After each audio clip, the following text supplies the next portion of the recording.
All the second stage tanks now pressurized. Astronauts report it feels good. T-minus 15 seconds. Guidance is internal. 12, 11, 10, 9. Ignition sequence start. 6, 5, 4, 3, 2, 1.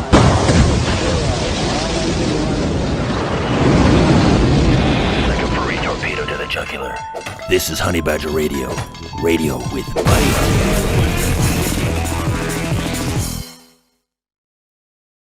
We're gonna have to look into why all these unnecessary investigations are being initiated. What? How much is that gonna cost?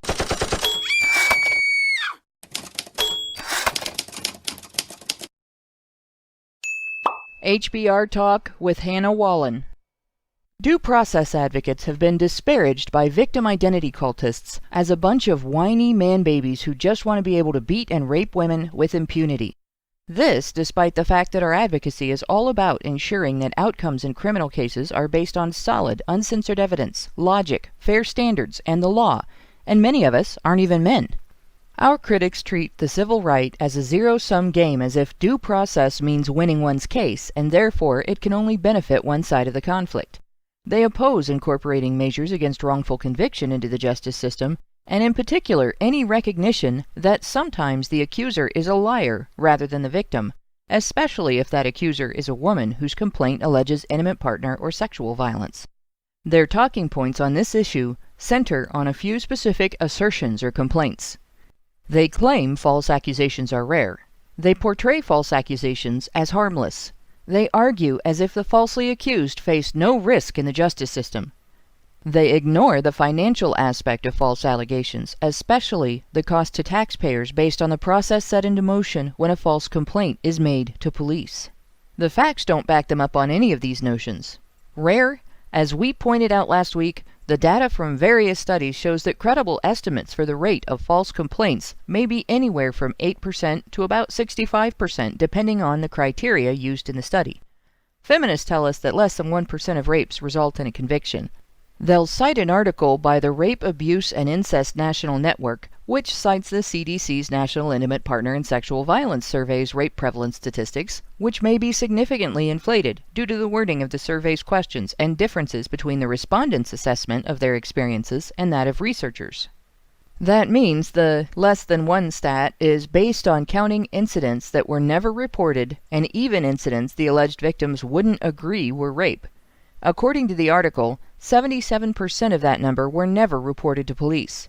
The remaining stats show a 2.17% rate of conviction, meaning that assuming none of the convictions were wrongful, rape complaints are proved false at least 3.69 times more often than they are proved true, and possibly 29.95 times more often. Harmless? False allegations can be extremely harmful both immediately and in the long term. The falsely accused suffers and faces damages. This includes damage to his reputation, risk of arrest and imprisonment, bail expenses, false conviction, and the fact that even if acquitted, his reputation will probably never be fully restored. In addition, the stress of dealing with the process and its fallout can damage his existing relationships with family and friends, cause him problems at work due to lost time, reputation issues, and hostility resulting from that, cause stress-related health problems, including anxiety, depression, elevated blood pressure, digestive issues, and exacerbation of existing health conditions. And that's just what accused adults face. Imagine having to face your peers in a school setting after being accused, facing virtue-signaling bullies, academic censure, loss of academic and career opportunity, and loss of participation in normal teenage social and developmental experiences, all at a time of greater psychological and emotional vulnerability, as well as an acceleration of every aspect of personal development. Imagine spending your teen years being told in various ways that you are less than human to everyone around you because they all think you did something you didn't do. How might a teen try to escape an environment like that? Risk-free? Due to the legal environment surrounding intimate partner and sex crime allegations, a man accused will be presumed guilty unless proven innocent. If he cannot prove his innocence, he faces imprisonment and, because of the nature of his conviction, abuse. This may go on for years. even up to nearly half of a normal lifespan depending on the conviction. If he survives that long enough to be released, he is subjected to invasion of privacy via sex offender registration, publication of said registry for public viewing, including online access, in some cases forced self-identification to neighbors, as well as compromised freedoms regarding where he may or may not reside, reduced employability, and a loss of the right to bear arms. While some folks might argue that those measures are reasonable to take in the case of an actual sex offender or domestic abuser, they're a hell of a burden to place on an innocent citizen. I challenge anyone who argues that protecting women from these types of violence justifies that to volunteer themselves to be the next sacrifice. Any takers? No? I didn't think so. But that's not all of the harm done. When a complaint is filed, the police must investigate and compile evidence. This takes hours of labor and costs hundreds to thousands of taxpayer dollars depending on the evidence, and can lead to even more expense through prosecutor case building and hearings in criminal court. In the U.S., local and state governments can spend thousands of dollars handling a single case, and that's just when there's not a wrongful imprisonment lawsuit that comes out of it. And it's not just false rape allegations. The Daily Caller has compiled a list of 21 hate crime hoaxes that have reached the national media during the Trump era, resulting in expensive investigations and in some cases court proceedings. Who pays for that? You pay for that. You pay for every moment the police have to spend interviewing a crime hoaxer and checking out his or her story. You pay for the computers and software used to document the process, the paper used to print out that documentation, any cost of storing evidence, and the cost of any lab work, transportation, or consultation involved. Every dime comes out of the taxpayer's pocket, all intended for use by law enforcement to fund necessary investigations when real crime is reported. Next time you want to buy something that doesn't quite fit into your budget, try thinking about the fact that the few extra bucks you don't have to spend on it may have gone to fund an unnecessary process set in motion by someone's lie to the police. Is that how you wanted to spend your money? Do you wonder how much the investigation into Jussie Smollett's lies cost Chicago residents? And how much of a distraction was it for the police, who have real crimes to investigate? People in some Chicago neighborhoods are dealing with real, genuine, violent crime, and their police force is sent on a wild goose chase by some actor who wants more attention than he's getting. What a city to target with a crime that involves wasting law enforcement's time. It's not just Chicago and hate crime hoaxes either. This year, the U.S. federal government spent hundreds of man-hours and thousands of dollars trawling through the life of Supreme Court Justice Kavanaugh, then a nominee, for evidence of any wrongdoing because his opponents brought forward multiple unfounded accusations. A separate congressional hearing had to be held for one of those accusers as well, all at taxpayer expense. Then, political pundits spent weeks using the controversy as fodder for their attacks on your due process rights. We also just found out that our government spent millions of taxpayer dollars on a federal investigation into the president's 2016 campaign for office. That investigation was based on lies, with a report coming out this week indicating that the supposed underlying cause of the whole investigation was false. There was no collusion between the Trump campaign and the Russian government, and the dossier upon which much of the actual investigation was based has turned out to be unverified opposition research paid for by the Clinton campaign. As with the Smollett case, this outcome justifies further investigation, not of Trump, but of the process by which the Trump-Russia investigation was set in motion and kept going for so long. That, too, will be costly. If you're a U.S. taxpayer, it'll come out of your pocket. Are you mad yet?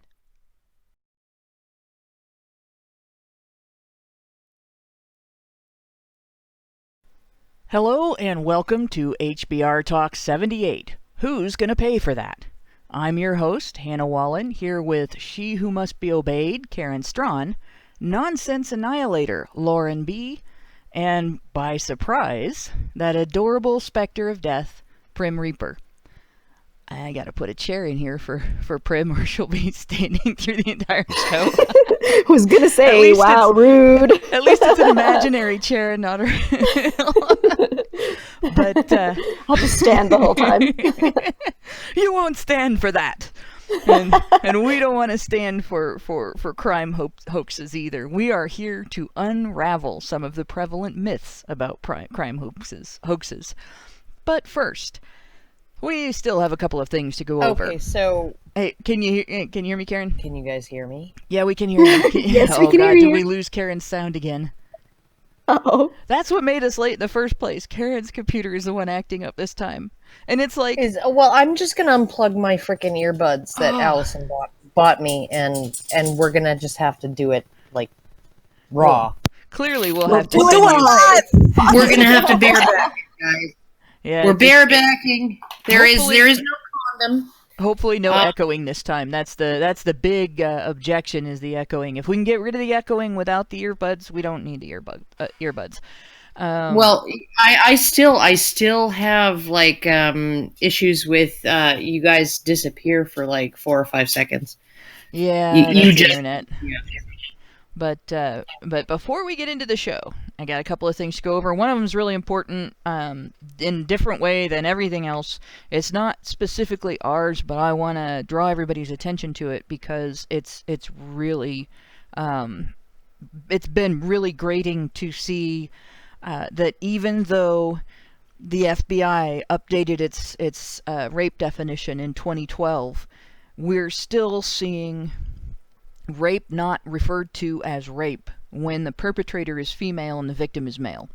So a petition which might interest you guys has been started on change.org related to this. Melanie Cox is the person who created the petition, and she is asking the FBI to update its rape definition again, this time specifically citing that change. And she's citing the case of the Montana woman who attacked her ex-boyfriend with a machete and forced herself on him sexually and then was not charged with rape, nor was the incident reported as rape by the news media. Like, nobody other than MRA media reported that incident as a rape. And people argued with us on Twitter when we started talking about why is this not getting reported as a rape. So, like, there were big threads of argument that it's not, claiming that it's not rape when a woman does it to a guy, for the stupidest reasons, like, so he can't get pregnant. That doesn't make it not rape. It's the sexual imposition, right? Because otherwise, if you raped an old lady that was past menopause and couldn't get pregnant, or somebody who was infertile for some other reason, it still wouldn't be considered rape, right? And that's not true. It is. And so I want to see this addressed as well. The request is that the definition should be revised to include the stipulation that it includes being forced to penetrate in any of the ways described in the current description. So it wouldn't change anything else, just adding that. And there's a link to the petition in the low bar of this stream for anyone who wants to head on over and sign it. And, and I would love to see it change to say against the victim's will. But even if that doesn't happen, having this happen will make a big difference. Because right now it's a standard that only goes one way. And a standard that only goes one way isn't a standard. It's a weapon. It would be nice to see this become a standard, because then it will be easier to get people to recognize that mens rea needs to be reinstated as part of the definition of the crime. And it would also, if we can't get it recognized as a standard, get it to become a standard, at least we'll have to see a government admission regarding the preservation of it as a weapon, so that we can address that attitude. Now, on to the rest. As always, if you haven't already, you need to head on over to badgerfeed.com and register to receive notifications if you want to know what the Badgers have going on every day. And if you want to support our work, even in the midst of all of the financial blacklisting and gulagging that is taking place today, feedthebadger.com is the most stable way to help us out. So remember, information is power, and we have it. Go to Badgerfeed for information, and Feed the Badger to help support our sharing of that information. And speaking of shared information, don't forget to smash that like button and share us on every social media site you use. Grab some popcorn, throw open the gates of reason, and unleash your friendly neighborhood badgers on the normie community. It'll be fun. Now, let's dig into some of that victim identity cult mythology. Perhaps the most bitter pill for them to swallow is the knowledge that one of their pet issues is complicated by hoaxers. The mental gymnastics around avoiding that complication are astounding. What's a skeptical observer to do? Well, I mean, it would be one thing if they were the ones to be on the receiving end ever occasionally, because then maybe they would start to develop a little bit of empathy for what the other people go through. I mean, it's easy enough to just sling accusations and then try and claim, oh, it's not that big of a deal, or even worse, they can learn something from it. But, it's another thing to have that happen to you. And I mean, how are you going to feel when you have somebody tell you that, oh, maybe you should just try and learn from it? Yeah, honestly, what do they expect men to learn from being falsely accused? Because they're like, they're not learning that being raped is terrible for women when they're falsely accused. And they're not. I think they're maybe just learning that they should not trust. Yeah.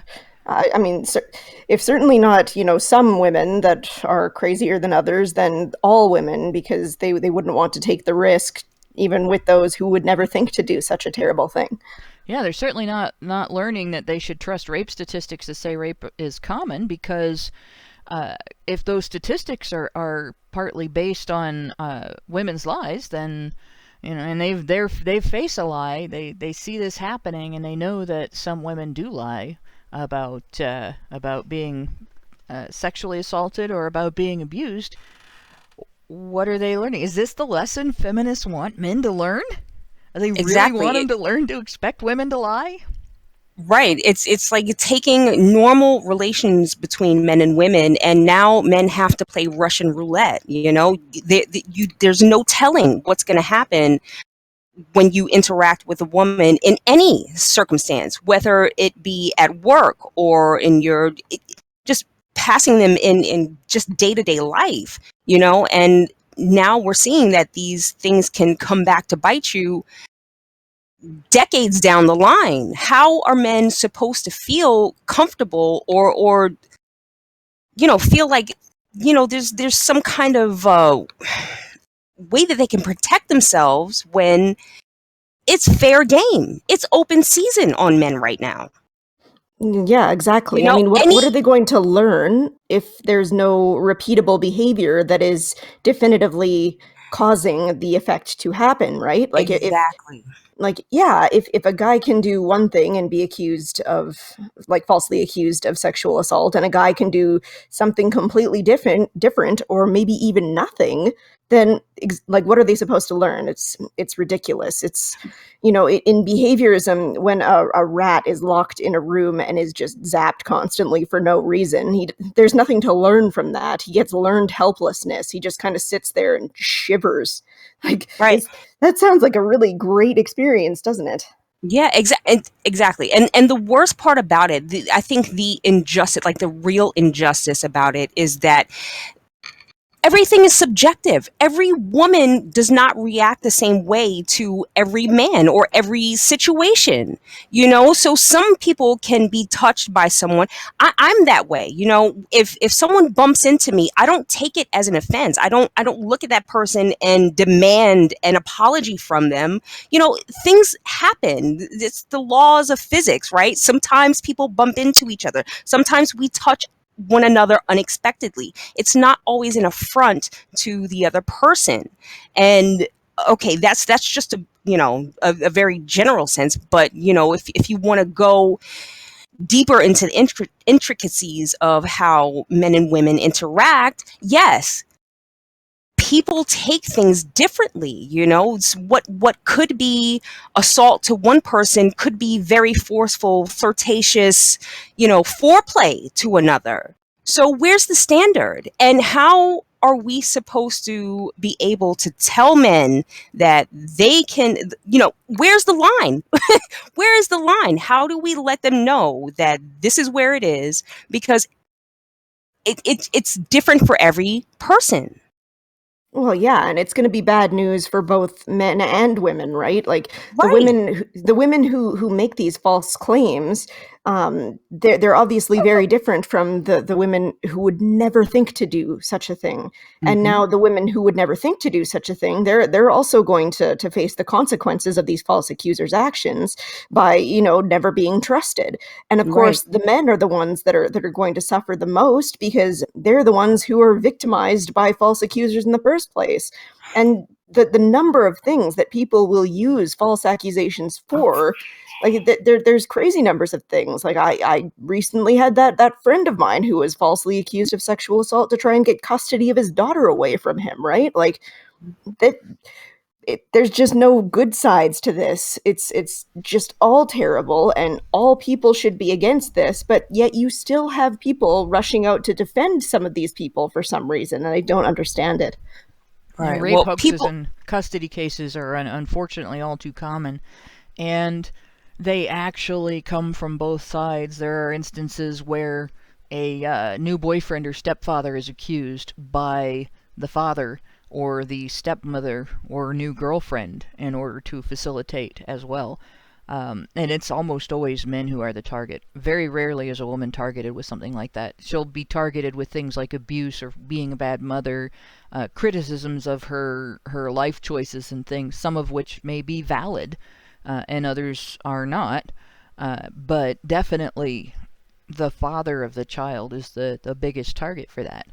And it causes a great deal of expense not only for the father of the child or the target of the accusation, but also the court system. It prolongs these hearings. It causes a lot of expenditure on attorneys and attorney fees and court costs and so on. But there's also, like, when you pay court costs, what you're paying doesn't necessarily fully cover all of the expenses of running the court system. In fact, your tax dollars are going to pay for that as well.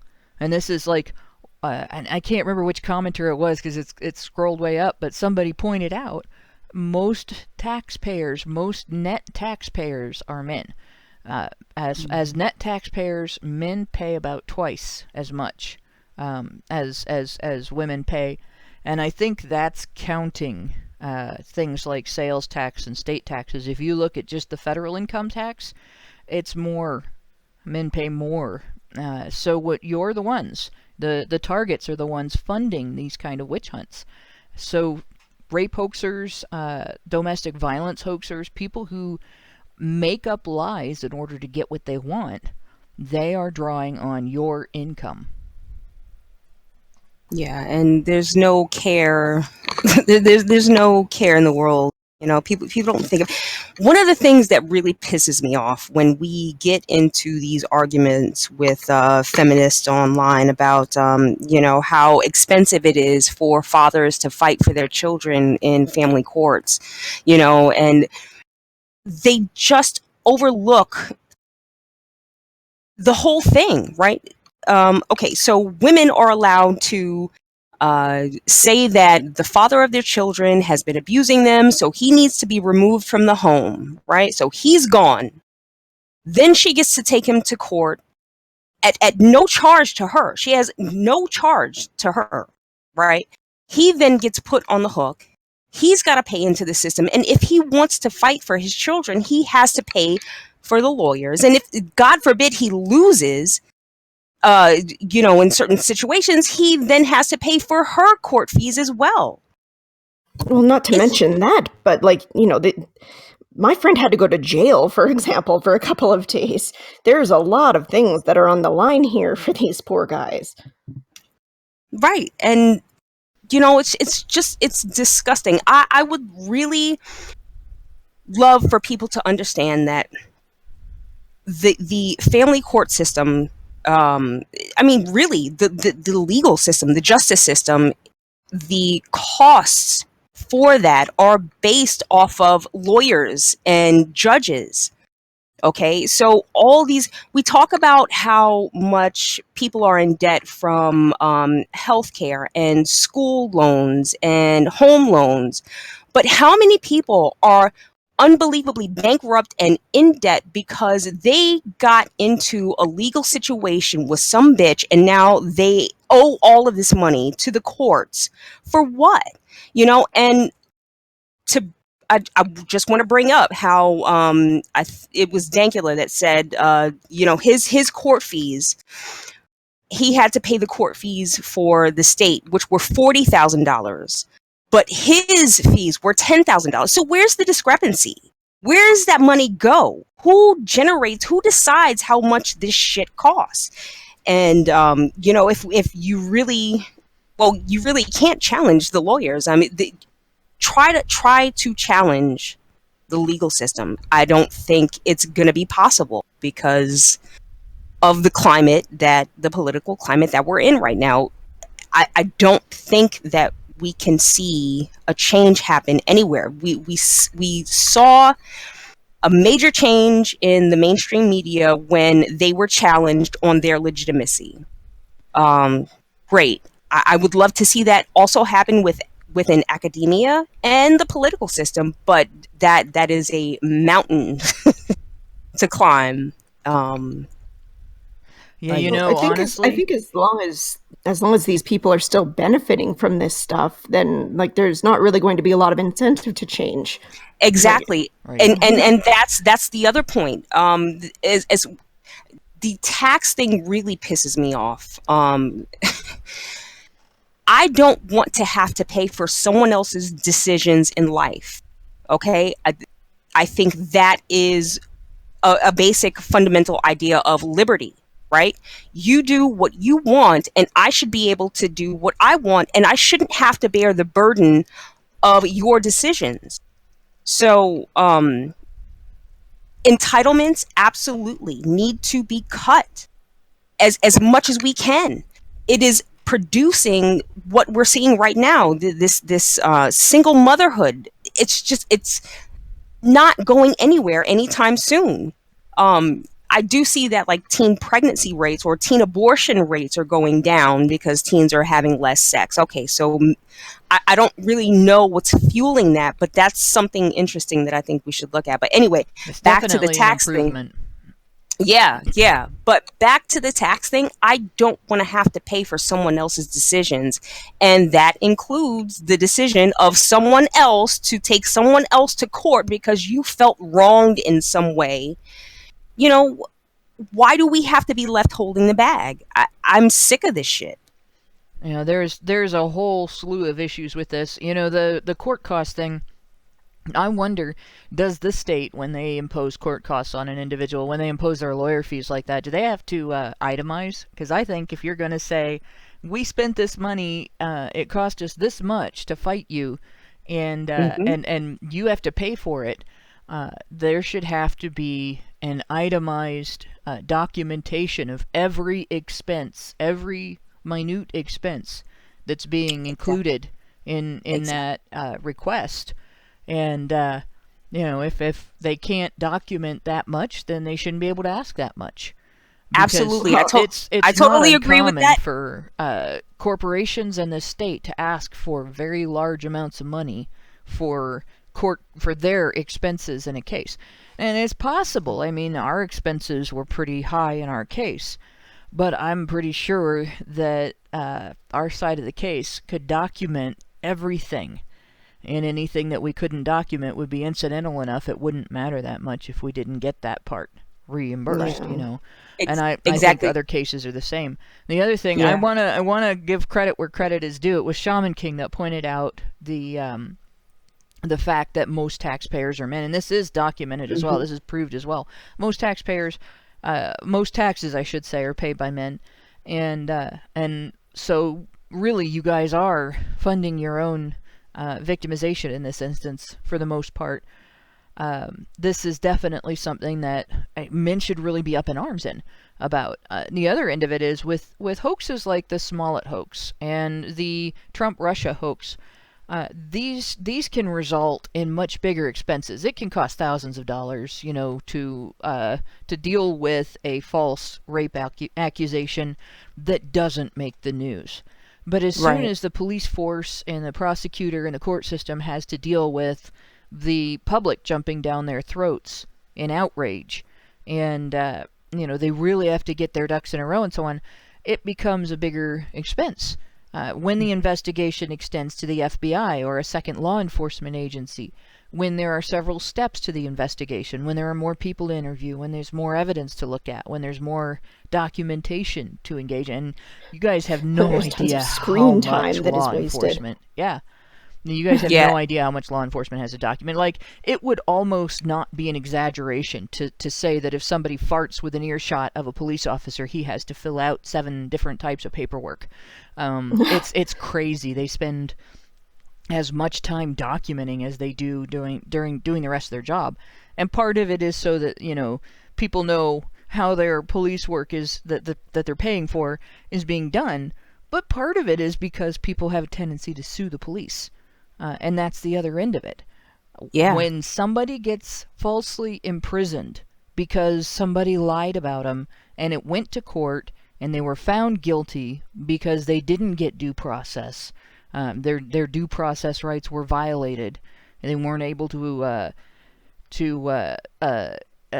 submit their exculpatory evidence, or they were railroaded in terms of their attorney rights, especially like poor people who cannot afford an attorney. If they get a public defender who doesn't defend their case, then they're screwed. And then it gets proved later on down the line that the allegation was false, and they were falsely convicted and wrongfully imprisoned, and they sue, and they win thousands to millions of dollars. Guess whose pocket that comes out of, too? Now, I don't begrudge them a dime of it, but I absolutely begrudge the state every penny they're spending on it. Well, of course, because you've got to pay for your screw ups, right? Like they do deserve it, but it's still just money going down the drain, and attention is often not as great on the positive end when somebody is finally exonerated for these crimes that they didn't commit, right? So oftentimes you're really just hearing about, oh yeah, this person was victimized, and then on the other end, like, how much attention was dedicated to Jussie Smollett's victimization versus, when it was found out that it was fake, right? I'm sure that the attention on the previous end of that discussion was a lot higher than the latter end, because it makes everybody look bad at the end to have to admit, oh yeah, we didn't really fact check this one very well. Yeah, but we took his $100,000 bond, and we're just not going to say anything about that. So where does that money go? Okay, where does that money go? I would love to know. I would love to see. I need some receipts. Yeah, no doubt. Yeah, what the fuck? It totally was not a bribe. Totally. Right, yeah, no, he totally just didn't pay $100,000 just to be released from jail on 13 counts of a federal because he's black and gay, and it's his quote unquote attackers were MAGA country people. You know what I mean? Well, it was such a silly case to begin with, all of these details that he came up with. Like, everybody should have been looking at that one a little sideways, right? I am looking askance at the people who didn't think that it was strange from the beginning, because nothing about it made sense. Yeah, nothing. well, I mean, they were just too eager. Though. It really wasn't those guys that were reported in the media to have done it. We know for a fact that it was Archie Bunker and that guy from Deliverance that kept telling the other guy to squeal like a pig. Seriously, that is the most stereotypical description he gave. Like, he literally, if somebody gave that stereotypical of a description of a criminal, but instead of being, white Trump supporters who happen to be rednecks, and violent, who just happened to be out in the middle of the night in Chicago carrying around bleach and a rope in freezing cold weather, one of the coolest nights of the year, right? Yeah, totally, ridiculous. It would have been a shitstorm. Let me tell you what it would have done. If it was the reverse, if it was, it would have been the fuel to reignite Black Lives Matter. Oh yeah, it That's definitely would have. exactly what would have happened. Well, I mean, and that's exactly what they were trying to do, right? They just wanted to ignite that kind of thing. They wanted to get their pound of flesh. I don't think so. I think Jesse's intentions were strictly personal. I think he just wanted more fame and recognition. He just wanted more spotlight on him so that his character could be relevant, or whatever he thought was going to happen after Empire. Because let's face it, I've never watched an episode of Empire. Thankfully, I'm proud of that. I'm sure that's what Jesse wanted, but I'm talking about like the media, right? No. Well, the media, of course, but the media didn't perpetrate this. Jesse did, right? Yes, and I exactly. think he did so because he wanted to further his career beyond Empire, right? So he's got all his political ties. So, all he needed was that one thing, that spark that drew everyone to him. And that's what I think the Democrats are really, they are trying and failing to do every single time, because you can't lie anymore. We are looking at you like we can see this shit in real time and spot the bullshit. You can't lie to us anymore. The mainstream media has been called out, and there's no going back. So, well, I think that's the key point, right? The key point is in calling out everyone in this little scenario for what they're doing, right? Like, we can call out Jesse for trying to get himself some more fame and fortune and get himself a bigger role or just more attention or whatever it was he was trying to do. We can call out the media for just passing this story on, like they're passing around notes like children in elementary school and spreading rumors.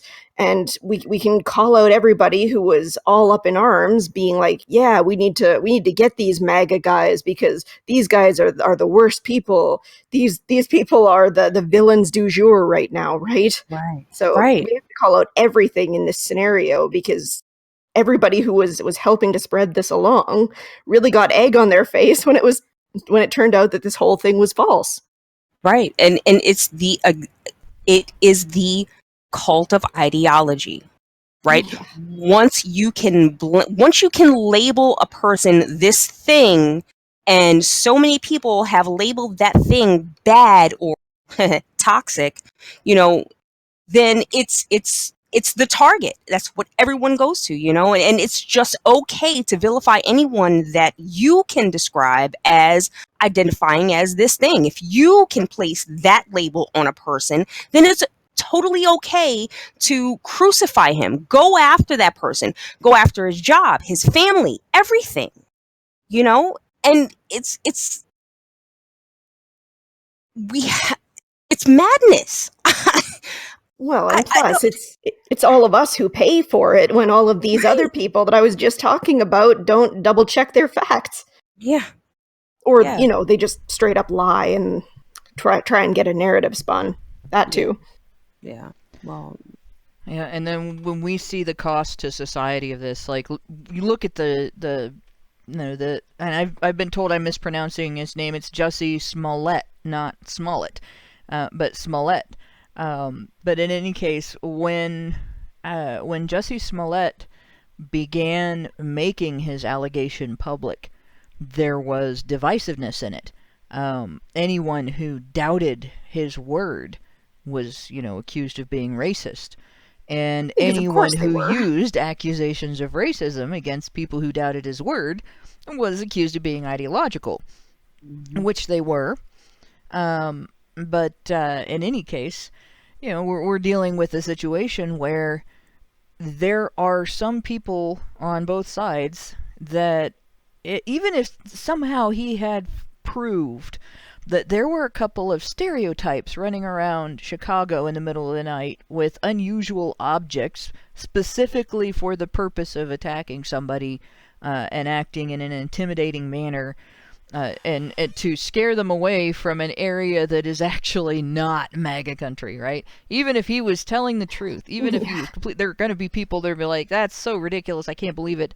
I can't believe it happened, and even though his accusation has been proved ridiculous and unfounded, and there's evidence that he set it up himself, and it's pretty obvious that this was an attempt at promoting anti-lynching legislature.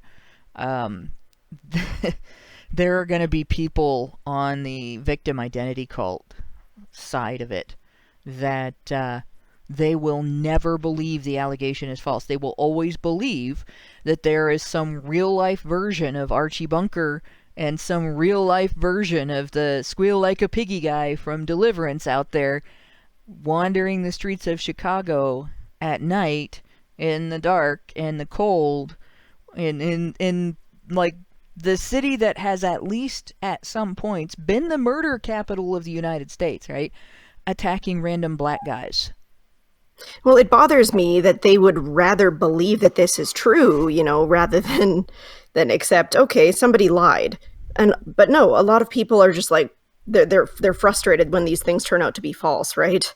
Like, look at how people are reacting to the recent thing with Trump and the Russian collusions, right? Like, they're just like, no, it can't be true. There must be something wrong. Or I have a TV. I can see that he's a traitor, or whatever the quote was. But these people would rather believe that these things are true, and they're sad when they're not, rather than happy. And it really just goes to show you the ideological bent there is on these things. Well, I think what really it's a sign of is the fact that people are so tied into the television and the radio. Think about it. When it comes to, let's talk about America, when it comes to elections, only half of the country even votes. You have to account for the very young and the very old, right? But I think a very good percentage of the people are just tuned out. They think about the Kardashians. They don't think about politics. They don't think about the things that affect their lives. So God, I forgot where I was fucking going with that. You mentioned the Kardashians, though. I just want to say, what I felt like when I first started seeing that kind of programming on television?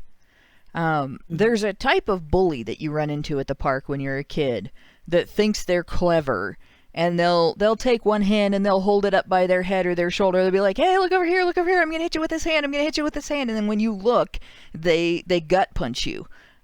Or they'll hit you in the jaw with their other hand, or they'll shove you down with that hand, or kick you, or whatever. And that distraction is intended to, to keep you from being able to defend against the other punch. And when I see that kind of programming's been around for, like, I think it started kind of with MTV and the Real World. But that kind of programming's been around for years. That kind of programming started when I was in college, I think. And I watched that and I thought, okay, what are they trying to distract people from? And, lo and behold, you start looking at the news as these programs become more and more prevalent. There's a lot of stuff that people are not paying attention to, and people are not figuring out. Not just that they're being lied to by the mainstream media, but the things that are under discussion, there are aspects of those things that nobody's talking about at all. Well, I can tell you exactly what it is, because these multinational corporations, they make their money off of new generations. They make their money off of people reproducing. So that is the focus. That is the goal. If you look at any kind of advertising, or most advertising, it's about either having children, trying to attract a mate, trying to make yourself presentable enough to attract a person, right? There's all of this social programming around, getting together and reproducing. But when you look at our social programs and our laws and everything, it's absolutely deconstructing family. So we are telling people, yes, go out and have children, but don't feel bad if you don't have a stable family within to raise that child, because the government is here to help you. You know what I mean? It's just all, no one is paying attention. Everyone is just falling down this fucking rabbit hole. And it's sad because the casualties are the children who are born of this fucking sickness, this unawareness, this inability for their own parents to pay attention to what's happening in the world. I think about, you know, at one point, at several points in my life, I did want to have kids. And I think about the world that I would leave them in. And I think it's just increasingly getting worse and worse and worse. And unless people are willing to listen, and unless more people speak out and talk to each other and you know, shed light on what the fuck is happening around us, that's the only way that we're going to turn this shit around. But you know, again, I'm not an antinatalist, for those who think that I'm against having kids. I'm not. I love kids. Babies are awesome. Anyway. Yeah. Oh, I'm gonna grab some of the super chats because we're starting to pile up a little, and already we're 49 minutes into the show and we've already got several. And we lost Karen. Yeah, so Karen's computer apparently is allergic to earbuds and is now in a state of earbud phylactic shock, and it won't let her hear or speak on Discord. So she's trying different things to get it to straighten out, but she has been silenced. But in any case, we started out early with iBear, who gave us $2 Canadian before the show started and said, "Have a great stream, Hannah and company." French Honey Badger gave us $5 and said, "I'm always mad about paying taxes, whether through inflation or with traditional robbery, I mean taxation. Abolish the state now." Master Rogue gave us $2 and said, "Prim! I missed you so much. Huggy face, heart, smiley face." It's nice to be able to be on. Yeah, it is always good to have you on. Mr. Roboto gave us $2 and said, "Is the FBI not aware of lesbian rape, etc.?" You know, one of the things that feminists came up with regard to their rape narrative is the idea that you can only be a rape victim if you've been penetrated. And part of the reason that they did that was because they didn't want female perpetrators acknowledged. They don't want it to be considered rape when a woman commits the crime. So they're willing to throw both male and female victims of female perpetrators under the bus in order to avoid acknowledging female perpetrators at all. And so the FBI definition wasn't written specifically to catch female perpetrators against other women. Because, I mean, you gotta know, if a woman commits a rape, if she's penetrating the victim, she's not doing it for her own sexual gratification, because she's got nothing to penetrate with that is going to be stimulated sexually, right? She's doing it to inflict an experience that she knows is unwanted, and that she knows is going to cause emotional distress. It's pure sadism. And so feminists are willing to protect the most sadistic sex criminals, the ones that are everything that they say male sex criminals always are, in order to avoid having people recognize that sex crime is not necessarily gendered, that it is committed by both sexes and that it's perpetrated against both sexes. How mercenary is that? Go on. It's just, it's despicable. You know, and again, Uh-oh. Lauren, we lost your sound. What is it with the sound? I don't know what's going on. God damn it. Oh, are you back? We had it back for a sec. There we go. Yeah, I'm back, but I forgot what I was going to go carry. Oh, shit. Okay, I'm sorry. No, it's okay. But it is, you're right, it is despicable. I mean, and in all honesty, like I said, it's very mercenary, very predatory. You know, they want the money that they can get using those female victim points, and that's what they're doing. That's why they're doing it. Mr. Roboto also gave us $5 and said, question, why are feminists against the burqa since men are always the boogeyman to them? Well, they were, like, 10 years ago, feminists were all up in arms about, 20 years ago, in fact, feminists were all up in arms about the burqa. It was a big deal. And it was a sign, right, that the men of that culture were animals that just couldn't help themselves, and women had to protect themselves and everything.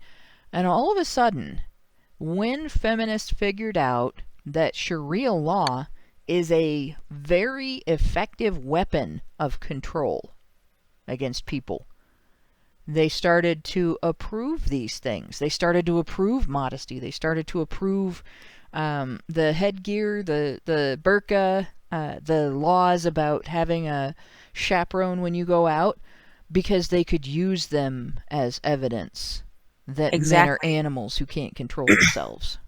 Exactly. They can use, they will exchange females' vulnerability when they can excuse it away as a choice.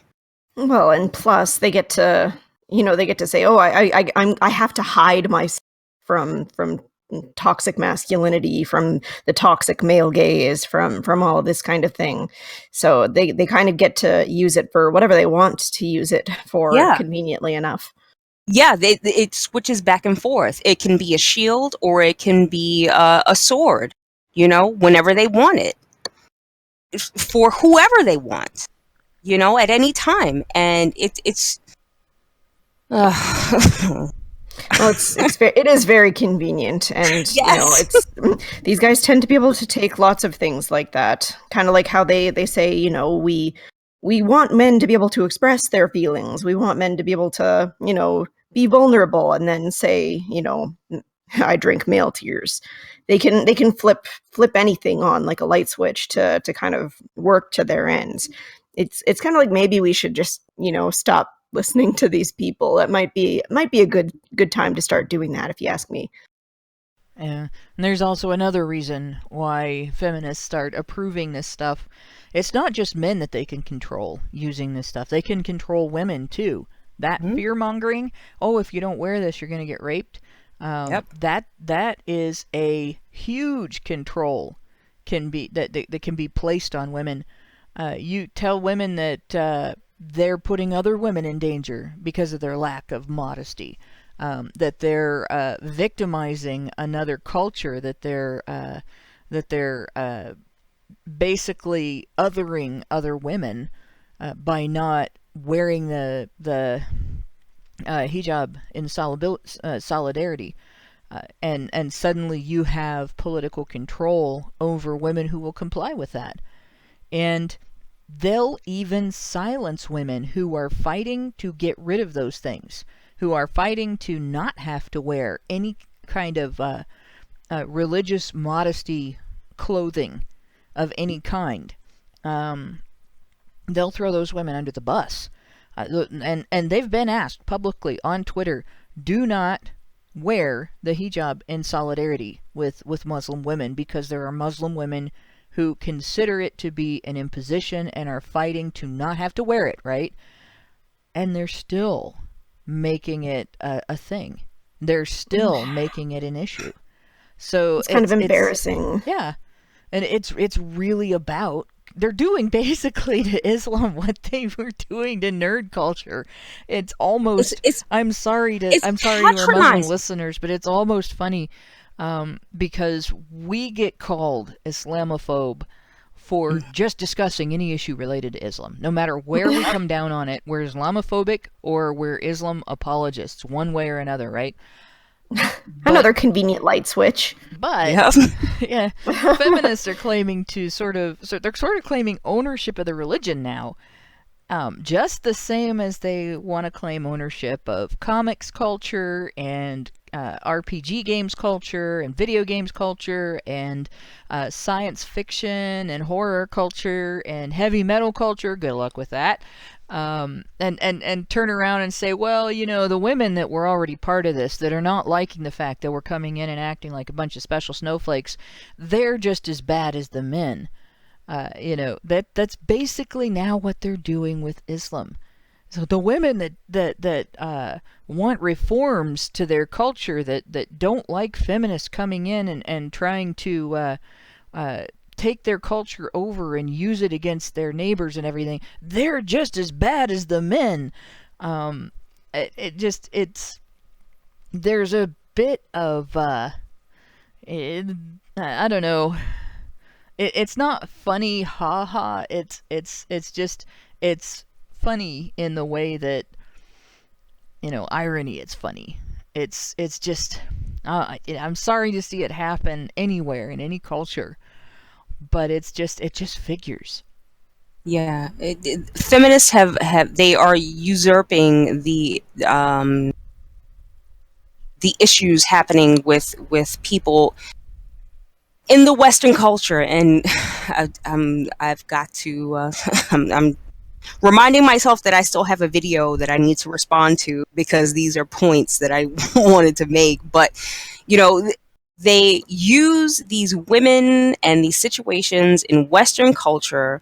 They take that and then try to apply it to all men all over the globe, including Western culture, which do not, there's nowhere in the West that has approved Sharia law, but yet these are the same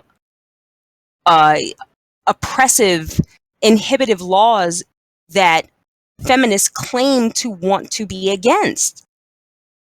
But you're supporting Islam, you're supporting Muslims. Yes, you want them to have their right to choose, but you're picking and choosing what you want to.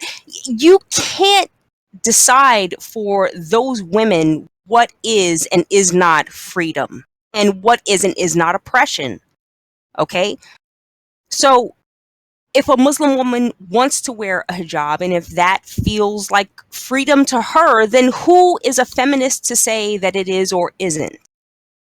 And that's my problem with this whole argument. Right. Because and if she wants to throw it off, and she wants to fight the powers that be in her country that have made it a part of Sharia law there, and where the country is ruled by Sharia law. Who's a feminist to say that she's not in solidarity with other Muslim women?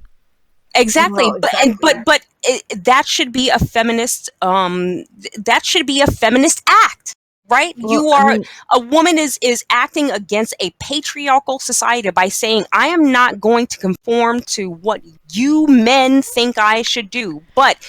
I wouldn't necessarily call it a patriarchal society, but it's definitely an authoritarian society. And the difference is, and the reason I state that difference is because there are just as many strict laws regarding what men can and can't do and what men should or should not do. And usually if you take a crime, the same crime, whether it's theft or fornication or, anything other than things that are sex specific, and you have two people of the opposite sex commit that same crime, there will be a more harsh punishment laid out for the man.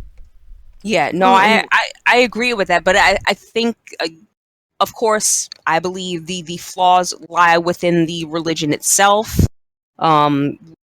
which you can argue. I think there can be an argument made that it is a patriarchal religion, but anyway, that doesn't discount your point. Yes. So, well, and I think too, with with feminists who are supporting the hijab and other kind of garb like that, they're kind of missing the point in that, maybe you might be able to choose whether or not you want to wear this article of clothing, but a lot of people in those societies are not able to make that choice. And, when you're not able to make that choice, it feels very, very different from their perspective.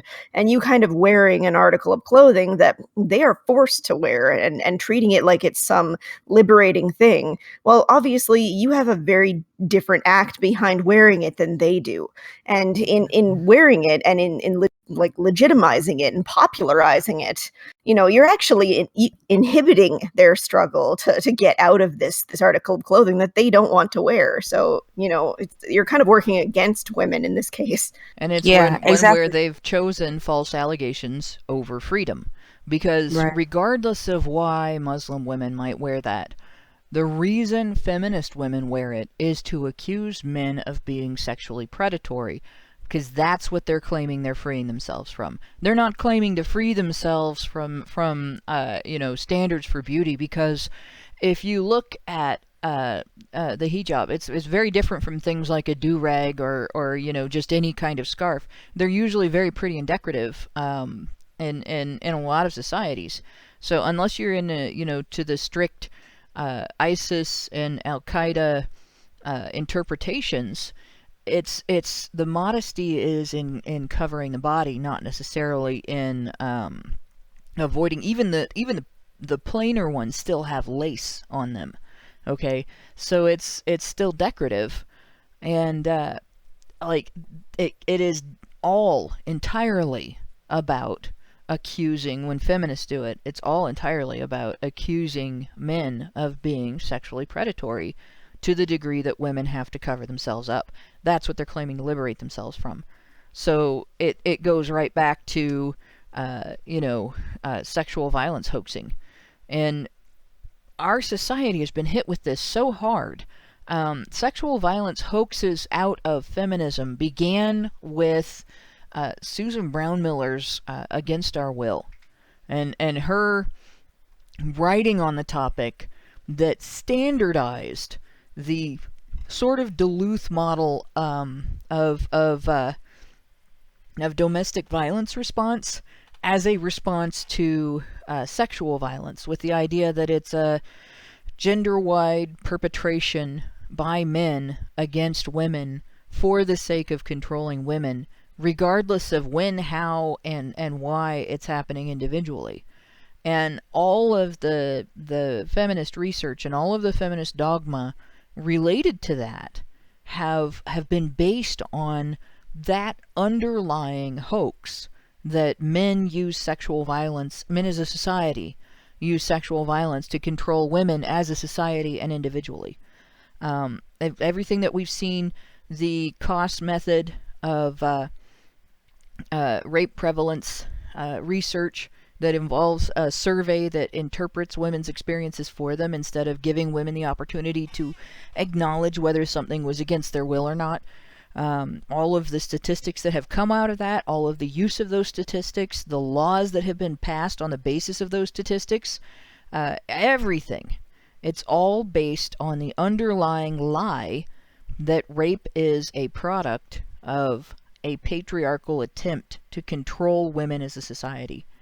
And that has been so divisive in our countries, in our cities, in our communities, our families, and everything, that it has led to an inability of men and women to collaborate together on preventative ideas when it comes to sexual violence. We can't even acknowledge some of the sexual violence that needs to be prevented.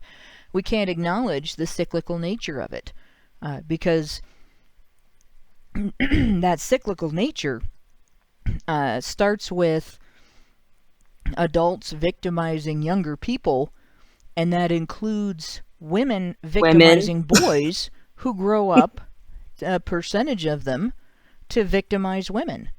And feminists cannot acknowledge any of that. They don't make any money off of that. And if the problem is addressed and the crime is reduced, they really don't make any money off of it. So that's where we are. We're going to keep having this divisiveness and the immense cost to our society of not just the divisiveness, but the continued problem and the investigation of it, the prosecution of individual perpetrators, the therapies, the damaged people unable to interact normally with society, and so on. All of that stems back to that false accusation against men and masculinity, that they are a predatory patriarchal gender, right, that uses sexual violence and partner violence to dominate and control women. Yeah, there are a lot of reasons to stand up to this sort of thing, but we really need a lot more people to stand up against it, because as long as, you know, your average person doesn't care or doesn't think it's a big deal, then I just think nothing is going to get addressed. So we really need to keep bringing it to the limelight. We need to keep highlighting when people like Jussie Smollett are making these false claims. We need to highlight it when it's found out that a woman makes a false accusation that wastes a lot of taxpayer dollars. We need to start like putting out punishments for women who do that. Because a lot of times women aren't even punished for making false accusations. They just get away with it, and they don't have any repercussions. It's just a free hammer that they can use to smash whatever man that they feel like. And until we start punishing that, until we start saying, you know, it's not okay for you to lie and waste a ton of taxpayer dollars. It's not okay for you to lie and hurt some man's entire future. It's not okay to do that. Until we start doing that, they're just going to keep using it, because there's no reason not to. They have nothing but incentives. Right. And I agree with that. I think another thing that I'd like to bring up is that, you know, I think young people are turning away from television. They're going more towards like the internet for their information. And even though there's still a lot of people who are just asleep and just, you know, drilled into the bullshit, the you know, the dull day-to-day, you know, garbage that just feeds you to get by. But I think that, yeah, if there are more people speaking out and being loud about it, you know, highlighting what these conversations that we're having, I think we have a better footing because of the fact that younger people are steering away from the mainstream media. They're turning off the TV. They're hopefully turning off the radio as well. And I would like to see more of that happening, and more of the interpersonal, like, sharing of information that needs to happen more. And I'm really, really afraid of Article 13 and what's happening in the UK right now, because unless there's a way to get that thing overturned, they are in scary times. But I really feel like the US is not going to be soon to follow. You know, we will be following shortly behind them if President Trump, 2020, long may he reign. If we can, and he's starting to do it now. He's starting to, Bailey, shut the fuck up. He's starting to go after the mainstream media, and this whole thing with his him acting against or standing up for free speech is very, very God, it warms my heart. So yeah, I think if we can continue this upswing, there could be some change, but I would like to see more of this momentum going forward. Yeah, if there was ever a time for the United States to become a shining beacon of civil rights and yes, personal freedoms, it's right now, because Europe is about to enter the next dark ages. It's already pretty far into them, and yeah, I'm really sad to say this. But this is one of those, situations where your country is barreling down the mountain at top speed, and even applying the brakes is going to be dangerous, and it's going to take a bit of time for it to stop and turn around. It's going to be hard as hell. But with each country in Europe is going to have to address this separately, even though it's the European Union is a big conglomerate, and honestly, it's going to have to be the very people who are dominated by this government that ultimately overturn it, and you're gonna have to do it as quickly and as carefully as you can, because that's just having that level of authoritarian control hit you all of a sudden. Like, that's basically, the authoritarian government saying, yeah, you're not allowed to criticize us anymore. You have to just do what we say. We are in charge. You are our subjects, not citizens, and you will accept our edicts, and you will not complain. But and that's what comes of the ability to use false accusations. That was sort of ushered in by calling everybody who criticized government actions that were not helping their countries Islamophobes. That you have an influx of refugees into your country. In some ways, it doesn't matter whether they are actually refugees or ISIS infiltrators. Even if they were 100% helpless refugees, 100% people who needed help from European nations, too much of an influx of people who are desperate and unable to be immediate contributors to the economy. Too much of an influx tears down the entire country. You help people when you can help people, and you help people as much as you can, but if you are in a lifeboat and the 22nd person will sink it, you don't listen when your government tells you that you have to let 30 in, right? But unfortunately, that is what happened all over Europe. And they used the false accusation, you are an Islamophobe, to stop people from making those arguments, and silence people from judging the recklessness of their governments. And it even not even addressing the things that are coming out of European nations regarding the actions of people who have come in with the refugees, who are not refugees, but who are actually ISIS infiltrators or Al-Qaeda infiltrators, or members of various gangs, that are not necessarily as organized as those two gangs were. Like, just ignoring all of that stuff, just the human issues that were that stem from having one population flow into a nation like that. You would think you would have learned from what happened in the colonies, what happened to the Native Americans, when they got overwhelmed by Europeans. You would think Europeans would be looking at history and going, this could be dangerous to us. Even if these people mean well, this could be dangerous, and it has to be done carefully and in under more controlled circumstances. If our government is criticizing us as Islamophobes for trying to inject order and wisdom into a process like this, then we need to start looking at what's wrong with our government.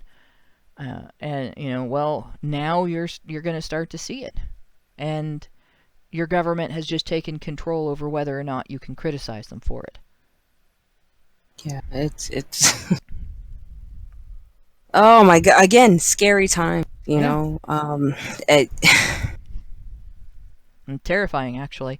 So I am very glad that the United States is going in the other direction right now, and making like we have a fight going on about it. But our government is currently striving to protect free speech. Yes. And I think it's going to continue simply on the basis that it is in our Constitution. So it's going to be very hard for any part of the population to override that. Our Supreme Court does not have the makeup it needs to put us in that position. Oh no. And hashtag, where is Ruth Bader Ginsburg? Where is she? She around?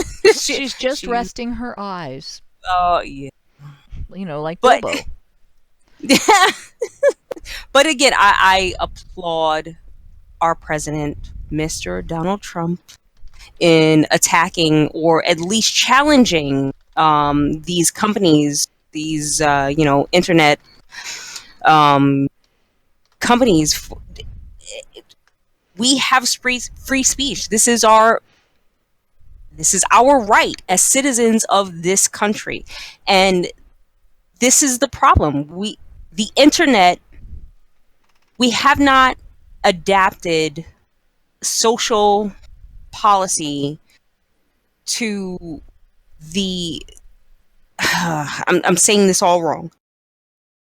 The internet has taken society and advanced it far faster than our policies could adapt, right?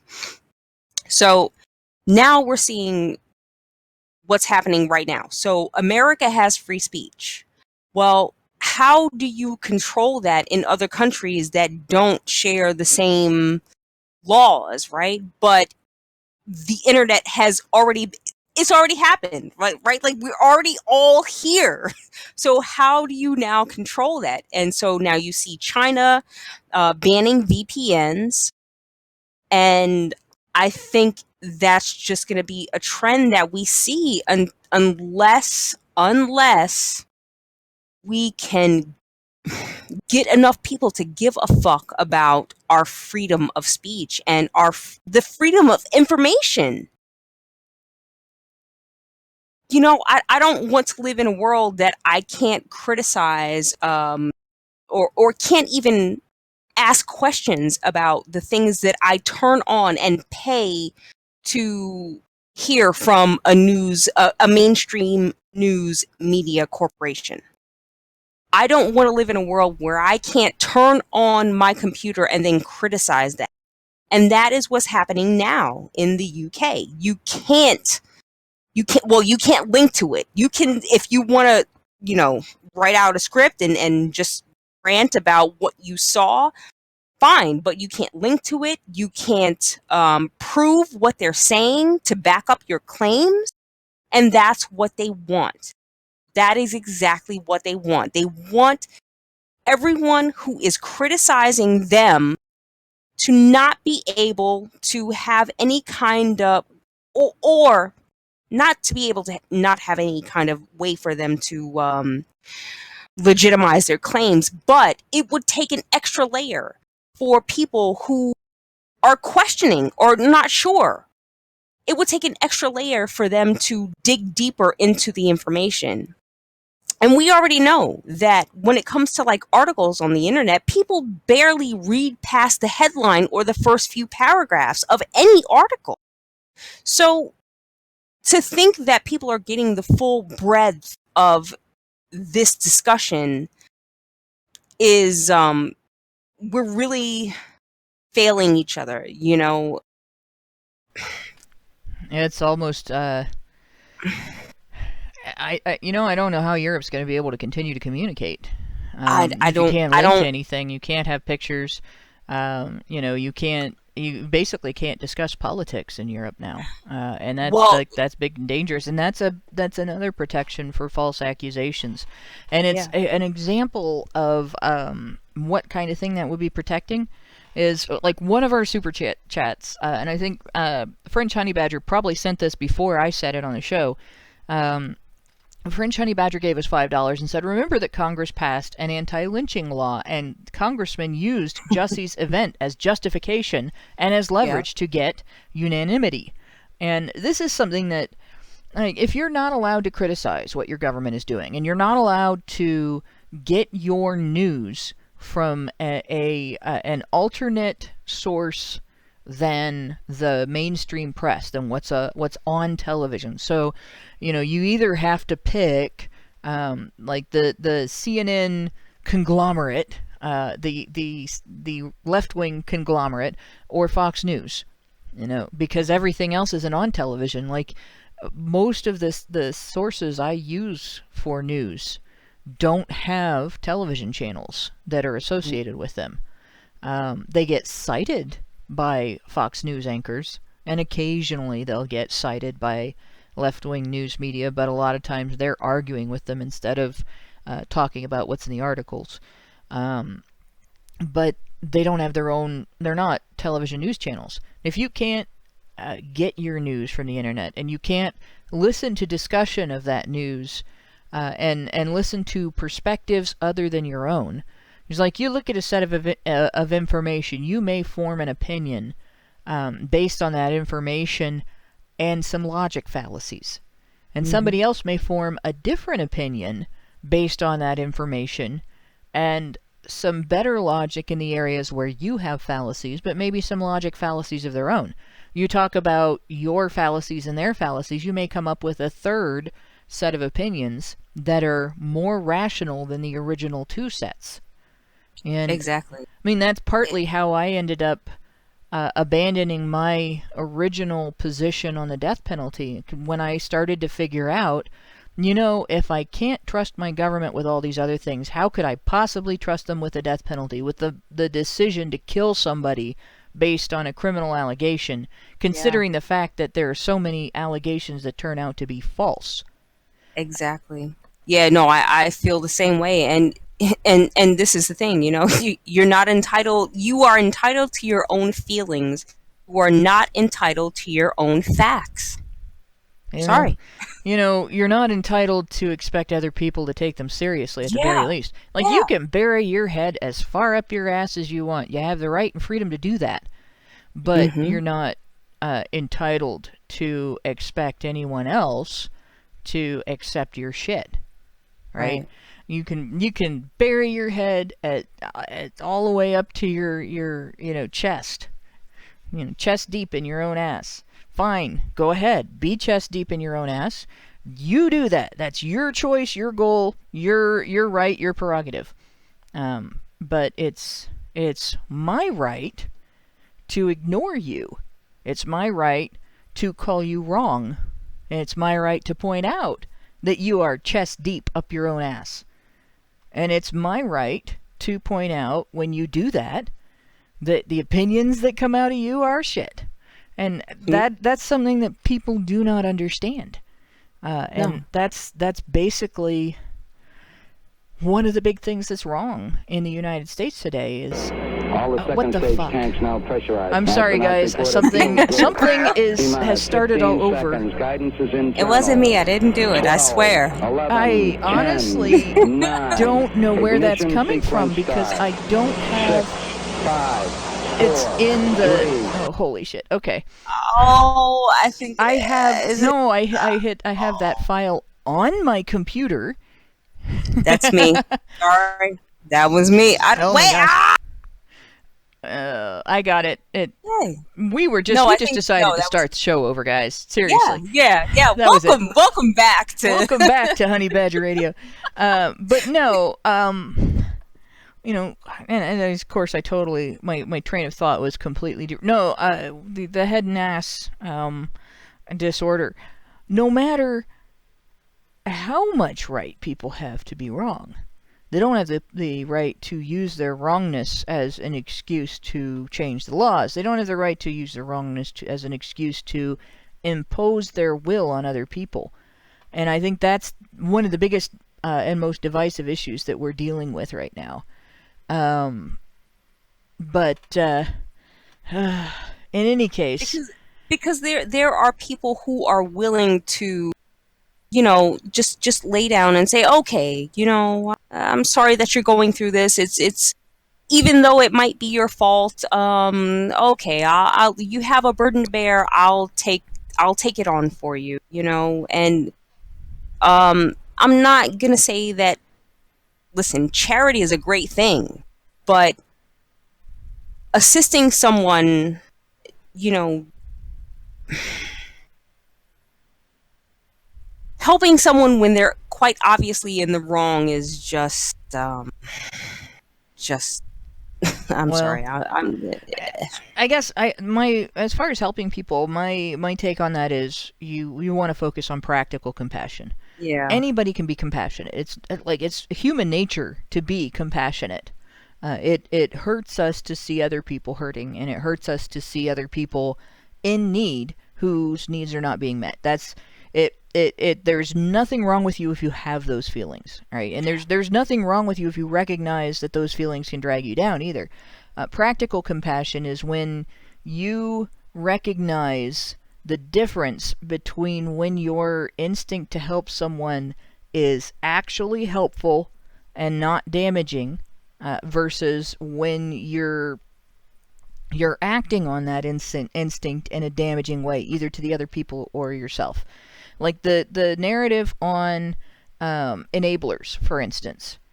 You recognize, based on that narrative, that helping someone recover from, say, drug addiction is functional. It's benevolent and beneficial when you're trying to help someone overcome their dependence on drugs, when you're trying to help someone fight those symptoms and get control over their lives and develop the ability to be self-supporting again, and develop the ability to be a good part of the community, someone who other people want to interact with and other people want to be able to trust and everything.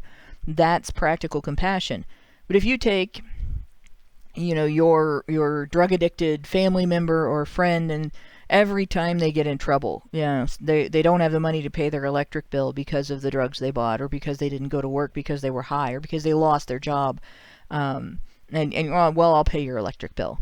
That's enabling. That's enabling, right? And that's damaging, and it's damaging to them, and it's damaging to you. And if you take somebody who is struggling to overcome their addiction or their dysfunction, their situation, and you, through your enabling, you erase their opportunities to be self-sufficient, and you erase their opportunities to fight a challenge and win.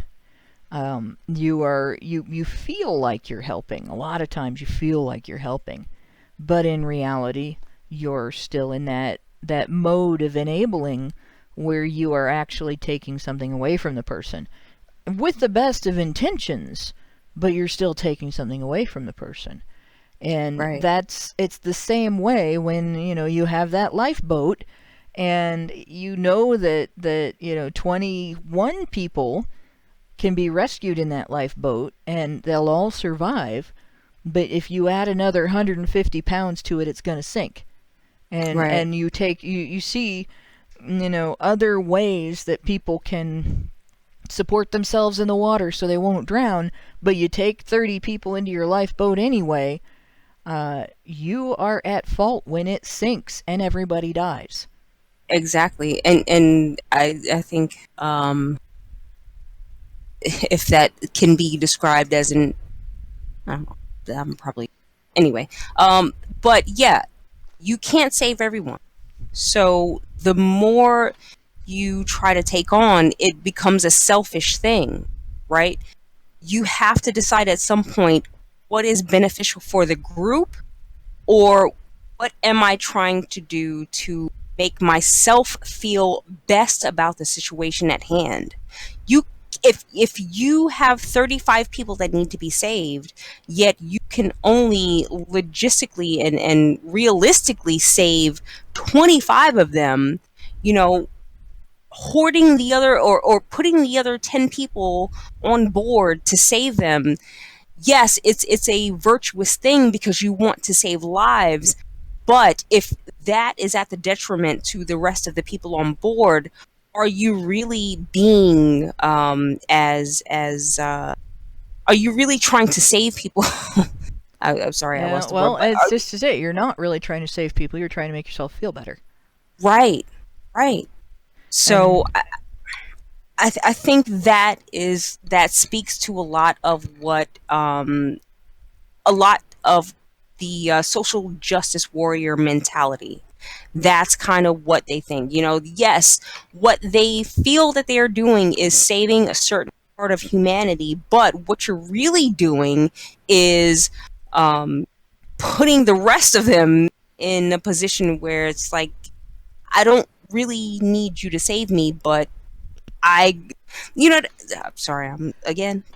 yeah, But you put people in a position where yeah, they do not grow. And right. like people will take that. People a lot of times when you're in a desperate situation, you see a life preserver, you grab it. Mm-hmm. And this is something that lifeguards have to learn about. You have somebody drowning in the body of water that you're guarding. One of the things that you have to be careful with when you attempt to rescue a drowning person is that they're in their struggles, in their panic. They don't thrash around in a way that drags you down or knocks you out. Mm-hmm. And this is again, it's just the difference between flat out compassion and practical compassion. Your practical compassion is you have to take measures, even if you have to swim up to the person and knock them out so you can get them out of the water safely. It's better, even though it's going to hurt them when you knock them out, it's better to do that than it is to swim up to the person and get dragged under the water and drown yourself, or get knocked out yourself because they're flailing around in a panic. And the thing about people is, when you get into a situation like that, and you hit that level of panic where you are flailing around in your life, you're not necessarily as sensible. When you have somebody that comes to rescue you, it's more likely that you will latch on to that person than it is that you're going to notice, hey, you know what? There's actually a post right here next to me that I could hold on to, get my bearings, and swim back. You might know how to swim, and in the moment after you have started drowning, forget because that you know how to swim because you are in a panic. And I've that is what our society does as well. And that's that situation where, like in the United States, we have this issue of Mexican immigrants, and they're not all Mexican immigrants, but immigrants coming across the Mexican border. And we have two sides of the political spectrum that are the loudest arguers on that. One side only wants to talk about how much help these people need, and we should make welfare available to them, and we should give them citizenship, amnesty, and all these other things. And the other side wants to talk about them as if they're all criminals. And there needs to be sort of a sensible discussion that can acknowledge that we have people who need help coming across the border who might actually be hamstrung if we just bring them over here and stick them on welfare right away. There are obviously people who are familiar with struggling to overcome hardship because they had to struggle to get here in the first place. And there are people who are legitimate refugees from countries that are torn by political upheaval and war, and some of them are threatened by cartels, and there are people who legitimately have a right to, under our laws, come here and claim asylum. And the smart thing is to funnel them through legitimate points of entry where they can be documented so that we can get their cases through the system and get them the help they need. And then there are people who are coming here to traffic drugs illegally.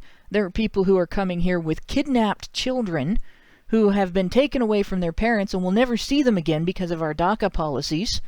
There are people who are coming here against their will as adults that are working as drug mules because somebody threatened to kill their whole family if they don't cross our border with heroin.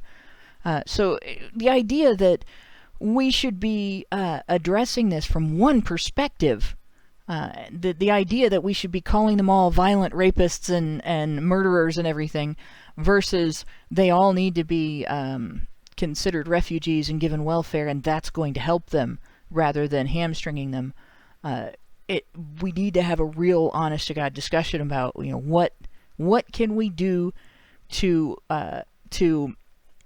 make our country available to people who are in legit trouble, who really should be here, and who need to be able to pull themselves up by their bootstraps and maybe a hand, versus what can we do about people who are coming here to exploit and attack and take away from their own countries and our country.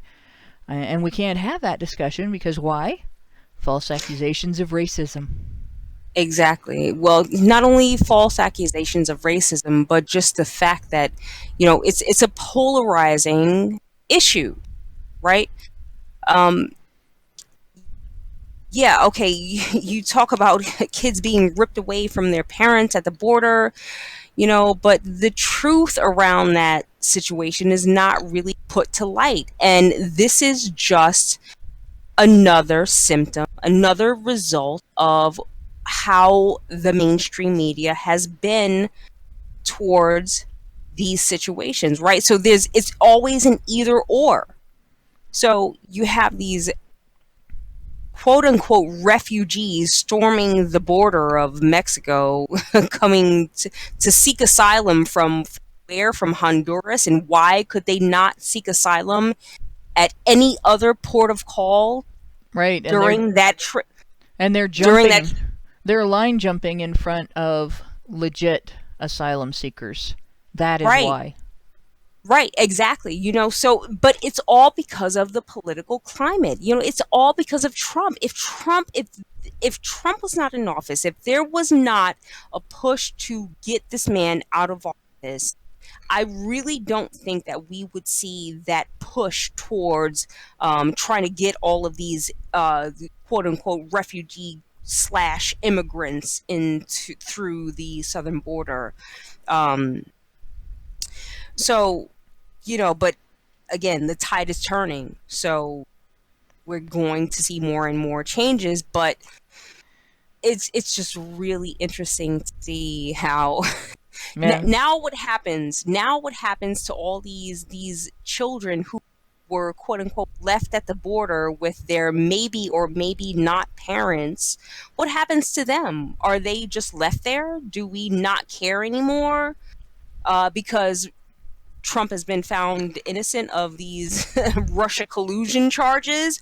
Or are we going to now really bring back into focus the fact that Obama was the one that implemented these policies that have these children strung up at the borders?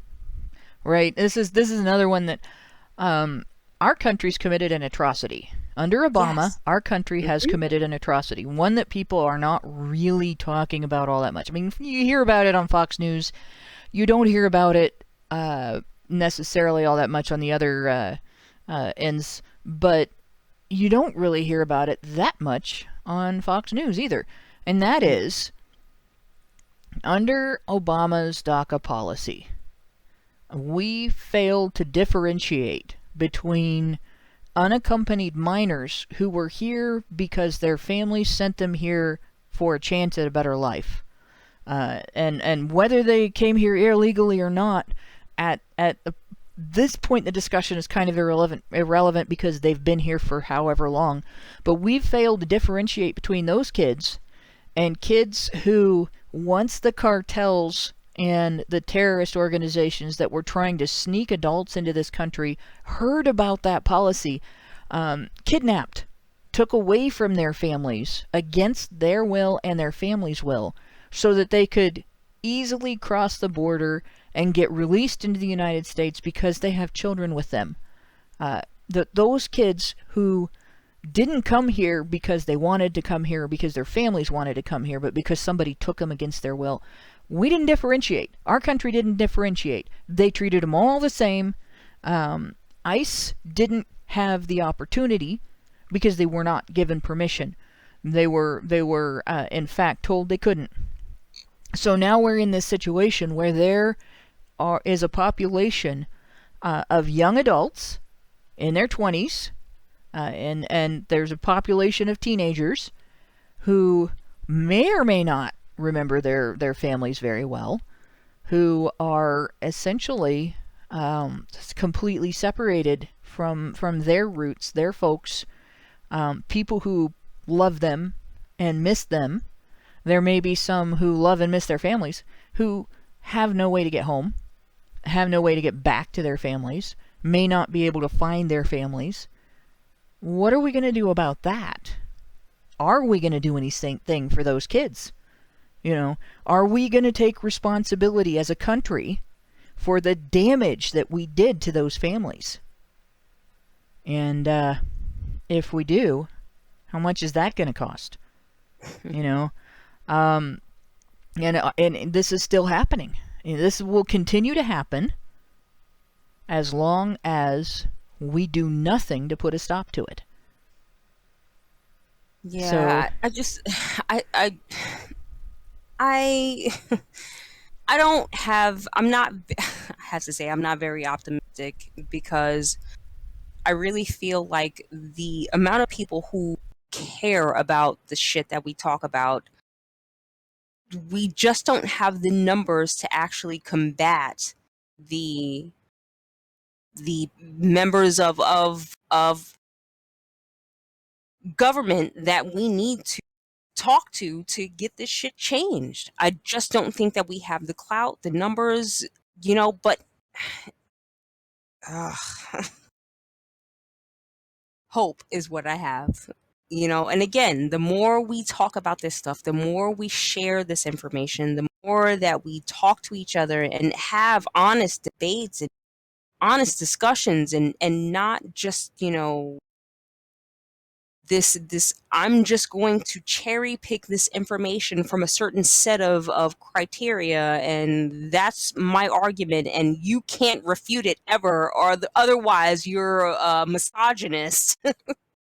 You know, until we can get out of this playground name calling, backbiting way of actually talking about what's happening, we can't even approach each other and have an honest conversation.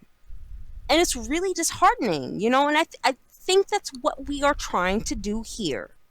So yeah, and that's the ultimate cost of this type of hoaxes. There's the individual allegations, the woman who makes the false allegation against a man, the parent who convinces a kid to make a false allegation against the other parent in a custody case. You know, the individual hoaxes that make the news, like the Smollett hoax, and even the Trump-Russia investigation turned out to be a hoax. And like one of the biggest, right? So you know, the Kavanaugh sexual assault allegations hoax, all of that stuff. Oh gosh, I can't remember what university it was. The Rolling Stone rape hoax, that was a big one. Mattress Girl, big rape hoax, right? In fact, we really need to stop using the term false allegations, because it's a hoax every time, right? If we're going to call it a hoax when somebody says some hate crime happened to them and can't name a perpetrator, it's a hoax every time.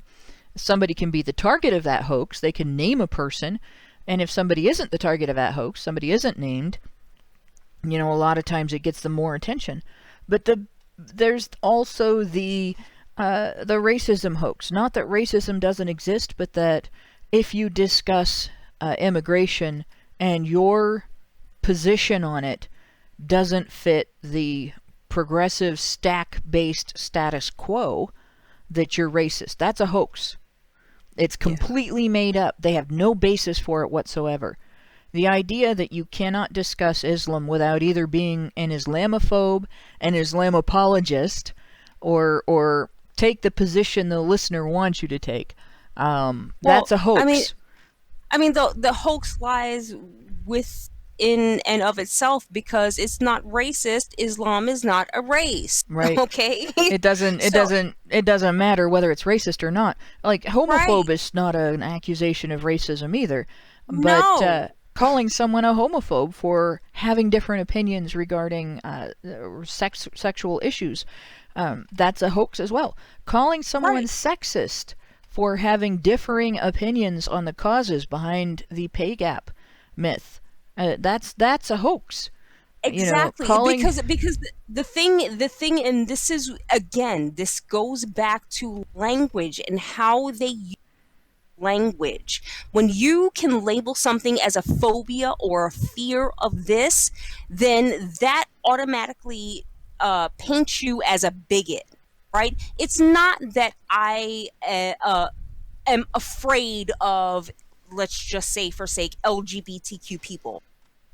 I just may not agree with their lifestyle. It doesn't mean that I'm afraid of them or want to target them or want to harm them in any way, shape, or form.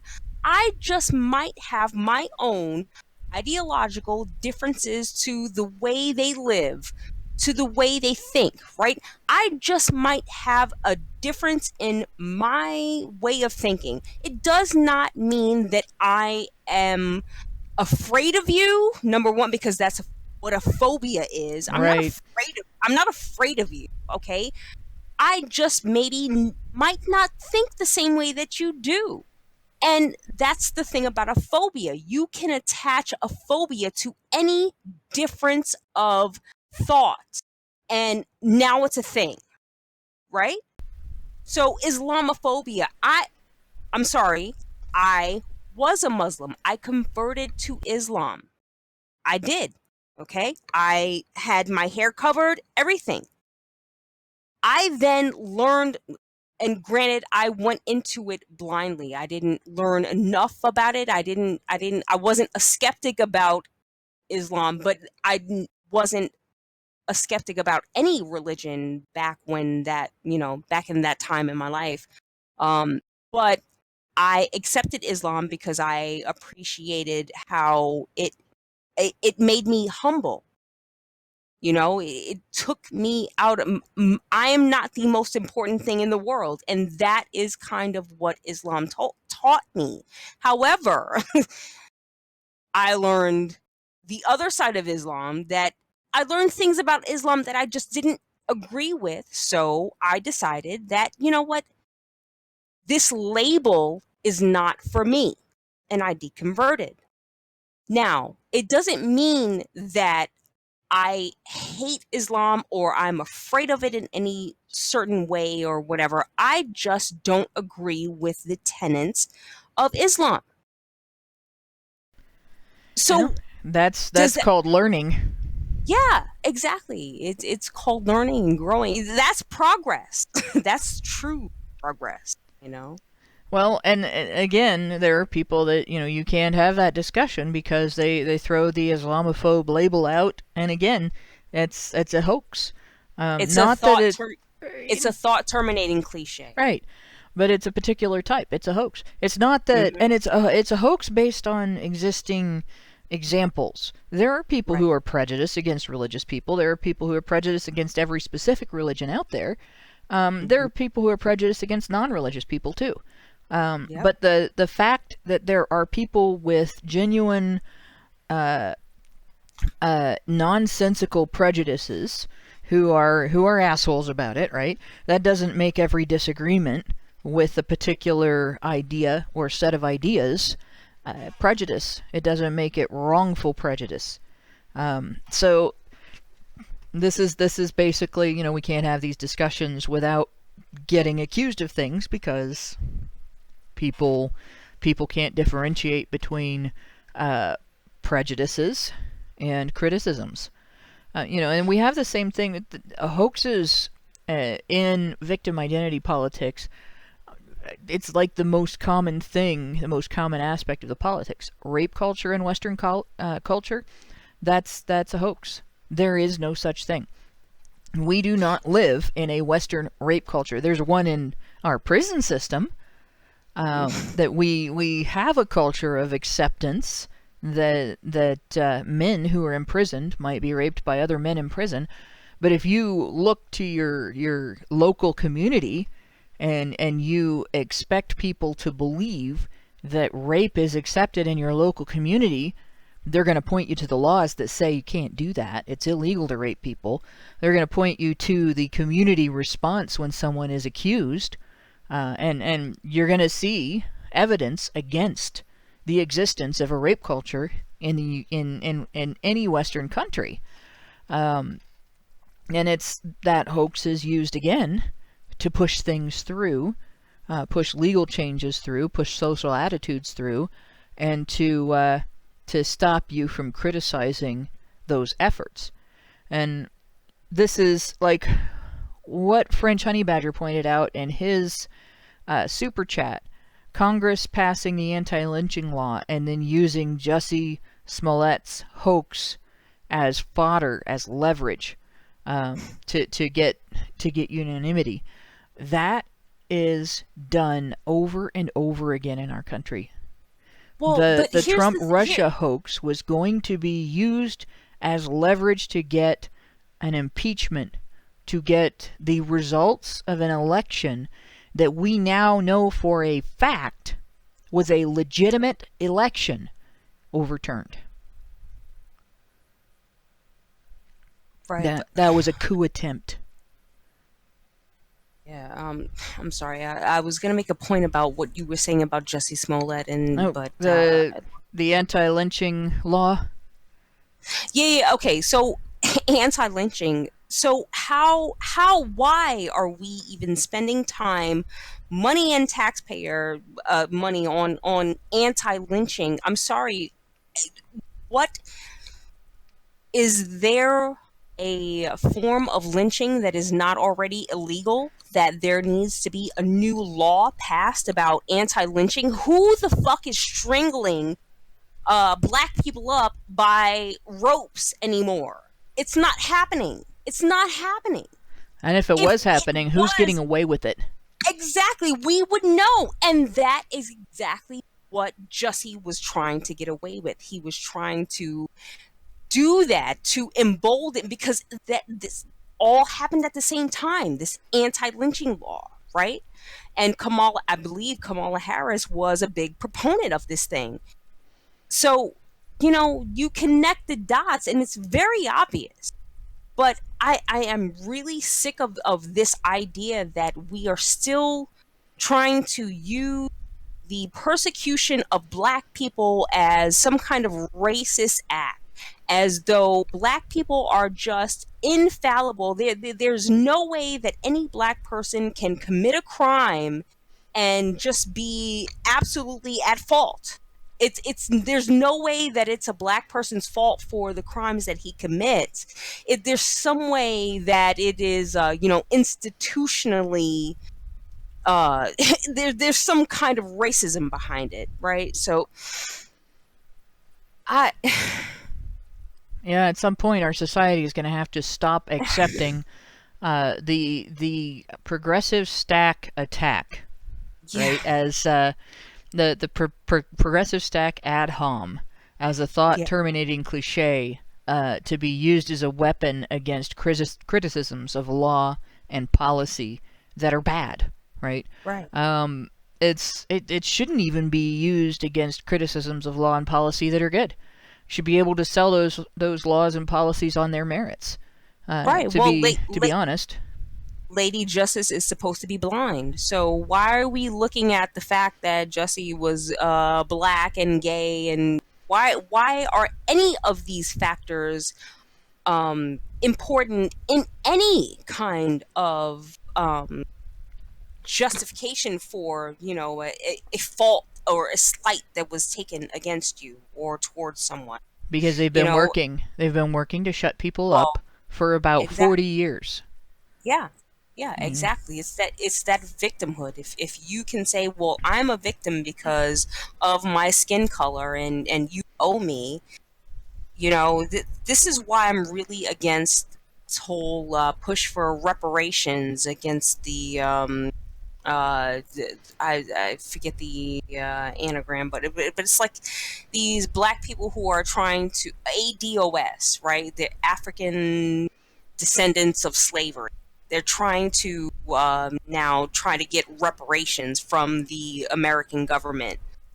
Well, how are you going to do that? Okay, so what are you going to do? You're going to force every black person to submit to a DNA test to prove their ancestry. And even if you do that, okay, so black people are from most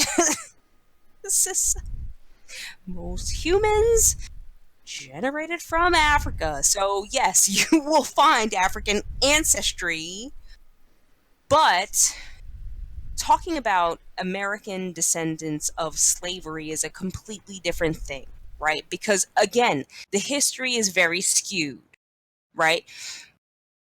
To say that there were not already black people or dark-skinned people in America is false, right?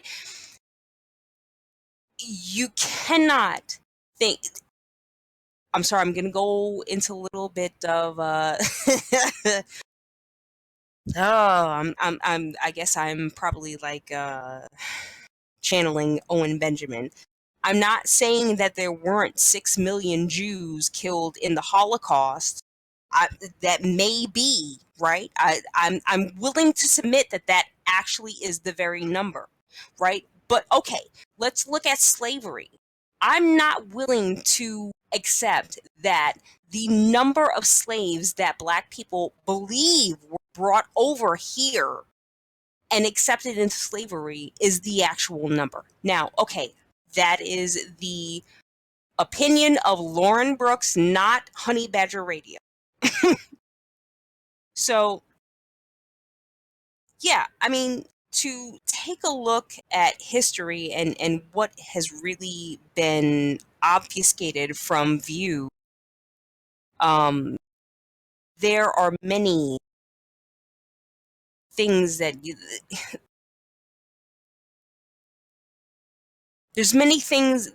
there are many. God, I can't come up with my words. Help me, Hannah. Can come up with many different scenarios from that. There's a lot to talk about on that. Yes. That's something that, we probably could do an entire show just on the like we've done entire shows on the victim identity cult surrounding the female victim identity.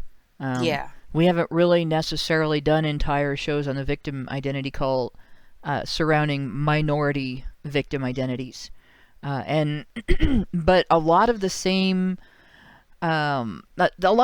ways in which the female victim identity is toxic to women, the minority victim identity is toxic to minorities. It's a trap. Right. Everybody meme away. It's a trap. It really is. And when you get stuck in that trap, it doesn't just affect your mindset with respect to other people. It affects your mindset with regard to what you can hope for and what you can achieve. It is a terrible way to hamstring people. Very effective, but very terrible and cruel. Yeah, exactly. When you tell people that, this category of people only think of you in a certain way, you tend to think that, okay, well, then if I do or don't adopt to that perception, then I'm either feeding into or not feeding into that perception. But, I have yet to find a black entrepreneur who is not making his or her own way, regardless of what society may think about what they're doing. So to think that you can't succeed because of what someone else thinks about you, I think it's not just that. There's a degree to which, and I've seen it from a female perspective, from challenging the female victim identity cult. There's a degree to which the idea of what you are owed limits your perspective and your outlook regarding what you can get for yourself and what you can do for yourself. A really good example of this with women is the idea that a woman should just automatically be able to use the power of the government to extort money from any man whose DNA she uses to get pregnant. right? Because he had sex. Obviously, if he had sex with her, it's his fault. Even though she had sex. And even though she has 11 different categories of birth control devices and post-conception options that she can use to avoid having custody as a single mom. And that excludes the idea of marrying the father and starting a family with him. That makes 12, right? If he's willing to do that. And many, many men who wouldn't have been willing to marry the woman had she not gotten pregnant are willing to stick around simply because she has his baby, right? So you have this situation where women have a massive amount of reproductive control. We have the ability to, nothing stops us from going out and purchasing every non-prescription form of birth control at will. Nothing stops us from going to health clinics or our doctors to get birth control that is prescription. But you don't have to rely on prescription birth control to have birth control. And the best form of birth control out there, you can tell the guy, I'm not going to consent to sex unless you wrap it up, which is the smartest form of birth control because it's also sexually transmitted disease prevention. And women routinely choose not to do that. Women routinely choose to fail at their choice of man they're going to have sex with, whether or not to be sleeping around in the first place, their choice of what kind of birth control they're going to use, their choice of what to do once they find out they're pregnant. And they fail at all of that stuff because they are owed. They think they are owed assistance by the guy. They think they are owed that child support money, that it's his responsibility, that it's his fault, and they're a victim of their own biological processes that they set off themselves with their own actions. That is how the idea of reparations, because child support really is a form of reparations. A lot of people think of it as for the children, but it doesn't go equally both ways. It didn't start out going both ways at all. It was all about protecting women who were supposedly taken advantage of and then abandoned by men who refused to marry them, or women who were abandoned by their husbands. It wasn't necessarily about protecting the children at all. In fact, normally in a divorce situation, the children went to the father until feminists got that changed, particularly Carolyn Norton. So this reparation is incredibly handicapping to anyone who doesn't think that through and come out on the other side with the idea that she has to be accountable for her own actions, own her own welfare status. Not welfare as in from the government, but her personal welfare, her well-being, her state of finances and so on, and make it her own actions in her community, unrelated to the government, that determines her success and her comfort level in her community. That is the nature of the reparations discussion. That is what the people pushing reparations want to do to black people. Yep, absolutely. The reparations argument was absolutely born out of feminism, because feminism predicated or was the precursor to the civil rights movement, which then also saw the mass removal of the black father from the home. And so, of course, now you're hearing people argue for reparations, but well, Marxism actually contributed to that as well. In fact, the welfare system sort of kind of comes out of the ideas of collectivism and the ideas of the government taking control, being the basically the father or mother state that takes care of the helpless population. Socialism, communism, they're all sort of based on that. Feminism borrows from those, and those have borrowed from feminism. They're all interacting. So it's not so much that it stemmed from feminism as that it is related. Right, exactly. And there is a distinction to be made, because when we talk about welfare, we think about just a government subsidy, but food stamps began with an imperative to make sure that farmers did not lose they didn't lose any profits over their produce that they couldn't sell. So that was the impetus for the beginning of the welfare or food assistance program. So yeah, I get it, right? Want to make sure that the farmers who are producing the food for your country don't incur any unnecessary losses. So what you do is you take that overflow and you try to subsidize the people who can't necessarily afford it.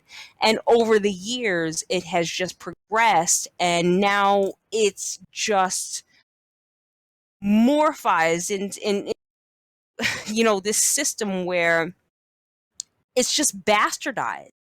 You can take, I believe right now the food stamp system is basically you can get a debit card or a card that you can use. And I mean, but even before this card, people were selling their food stamps to just for regular American dollars. There's an evolution of measures that have had to be taken to prevent people from selling their food stamps. They started out with you got a book of, because I've been stuck in line behind people that have had this happen to them. You don't take it was perforated, right, and it had a spine like a book has a spine. And your book of food stamps would have dollar amounts basically, and so you tried to avoid. Like if you didn't round, you'd lose some of your food stamps, right?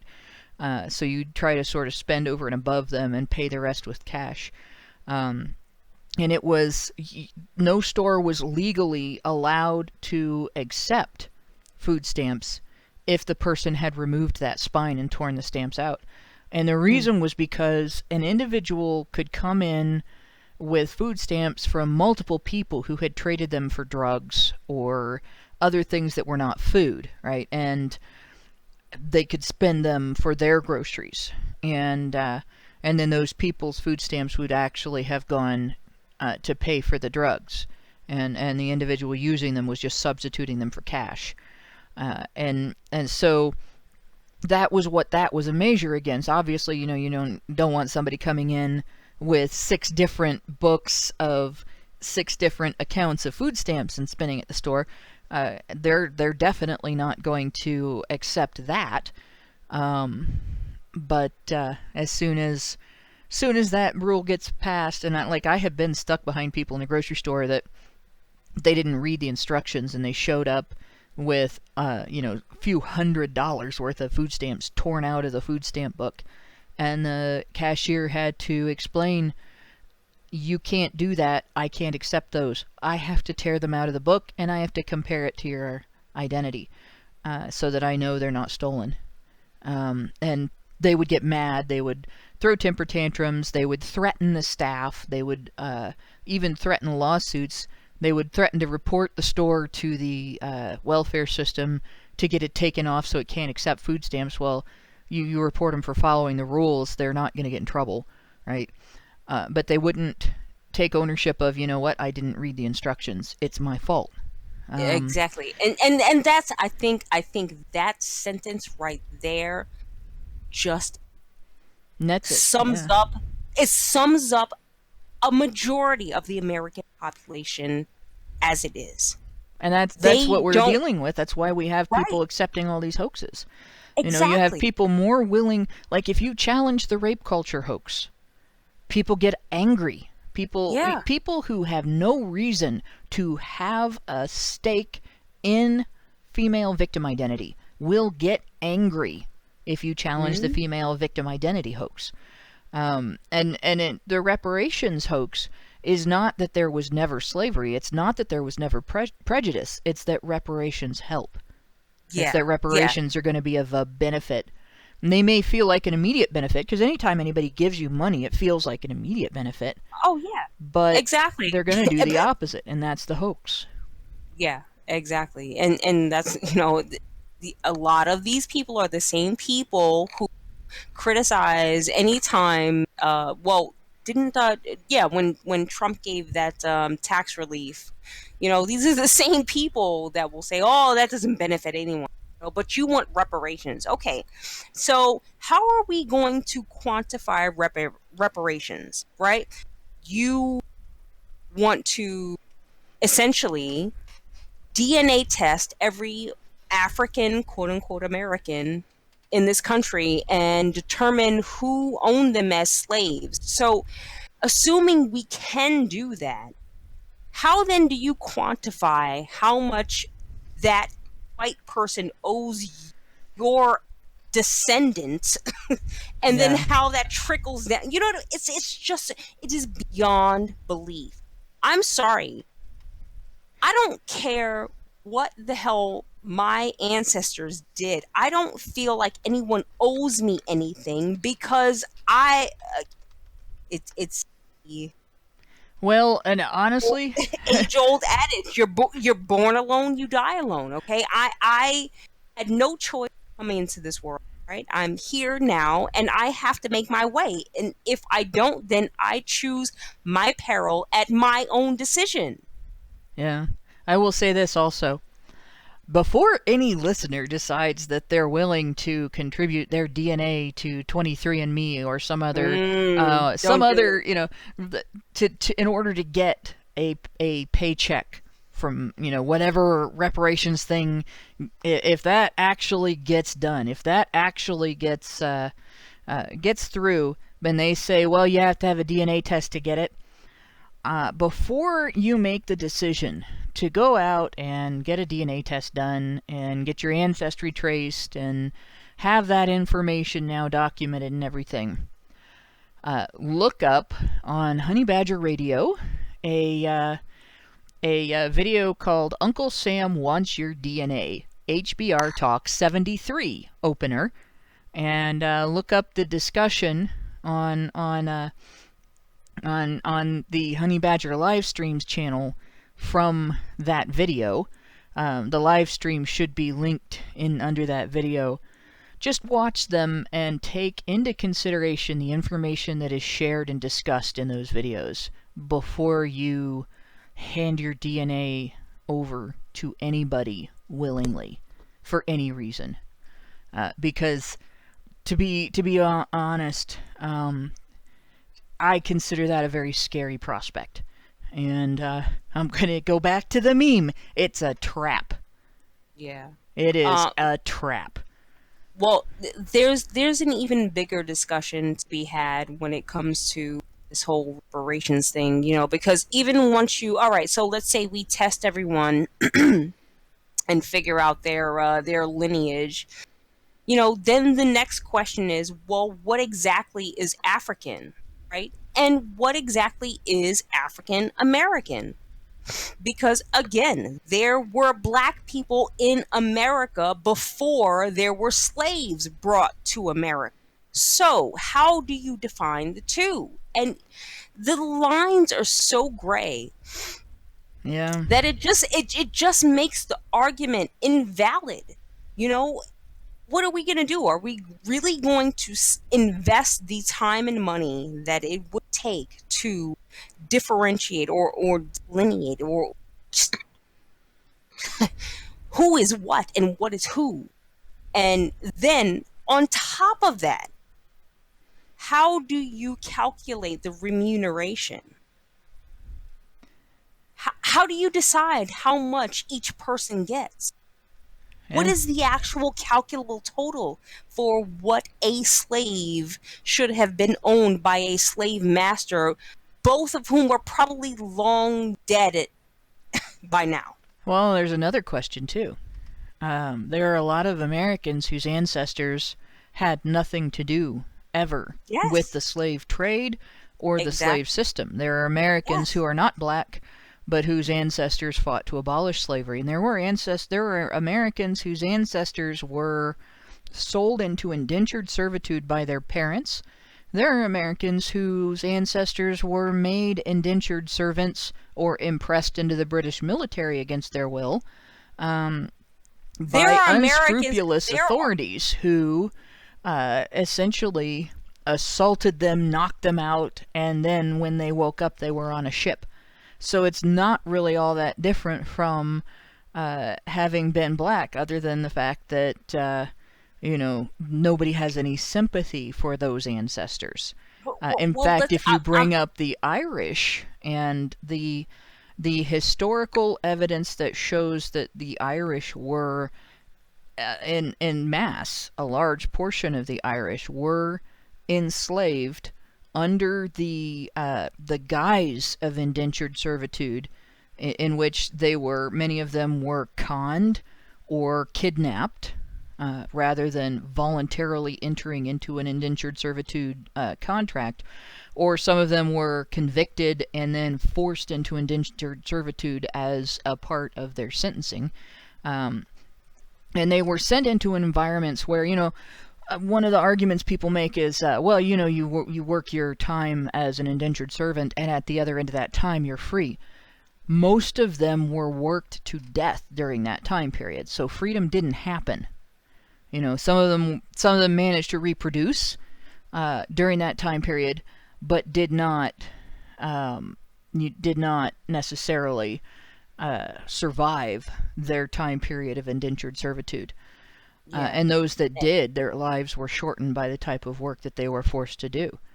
And I think there is a real underground story that we haven't really heard yet about how the Irish have been historically the police force, right? So as far as New York goes, right, the history of the police force is a lot of them in the beginning, they were Irish. So I think there's got to be some kind of correlation there.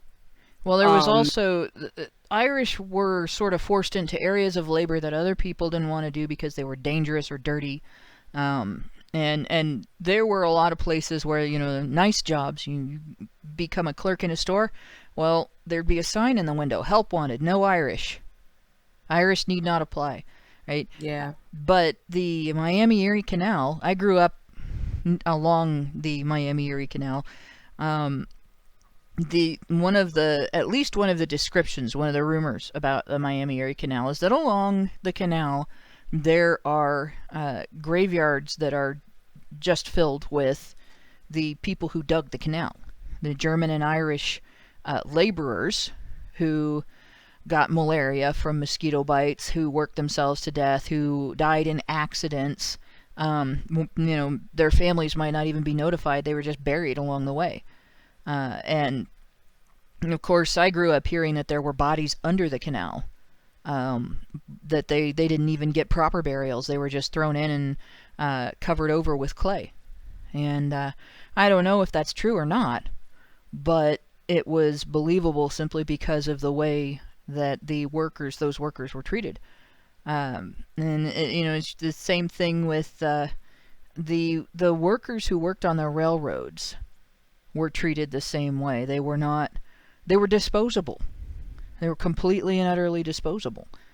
And, this is what men face today, not necessarily based on their ethnic background, but they're working in jobs where the job isn't just dirty but dangerous, where they're dealing with conditions that are horribly uncomfortable, that are abhorrent, terrible smells, like the guys that have to swim down to the bottom of sewage tanks and get rid of the flushable wipes that people don't know aren't really flushable, with their bare hands, right? Men do that.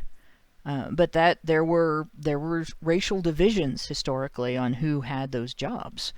And to be honest, I don't think the Irish should get reparations for that.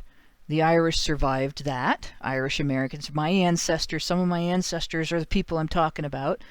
I don't think nothing in my life that I've experienced traces back to that in a way that I think I should get reparations. There are probably things about the position my family is in that probably could be traced back to that, but I've had my whole life to work on that myself.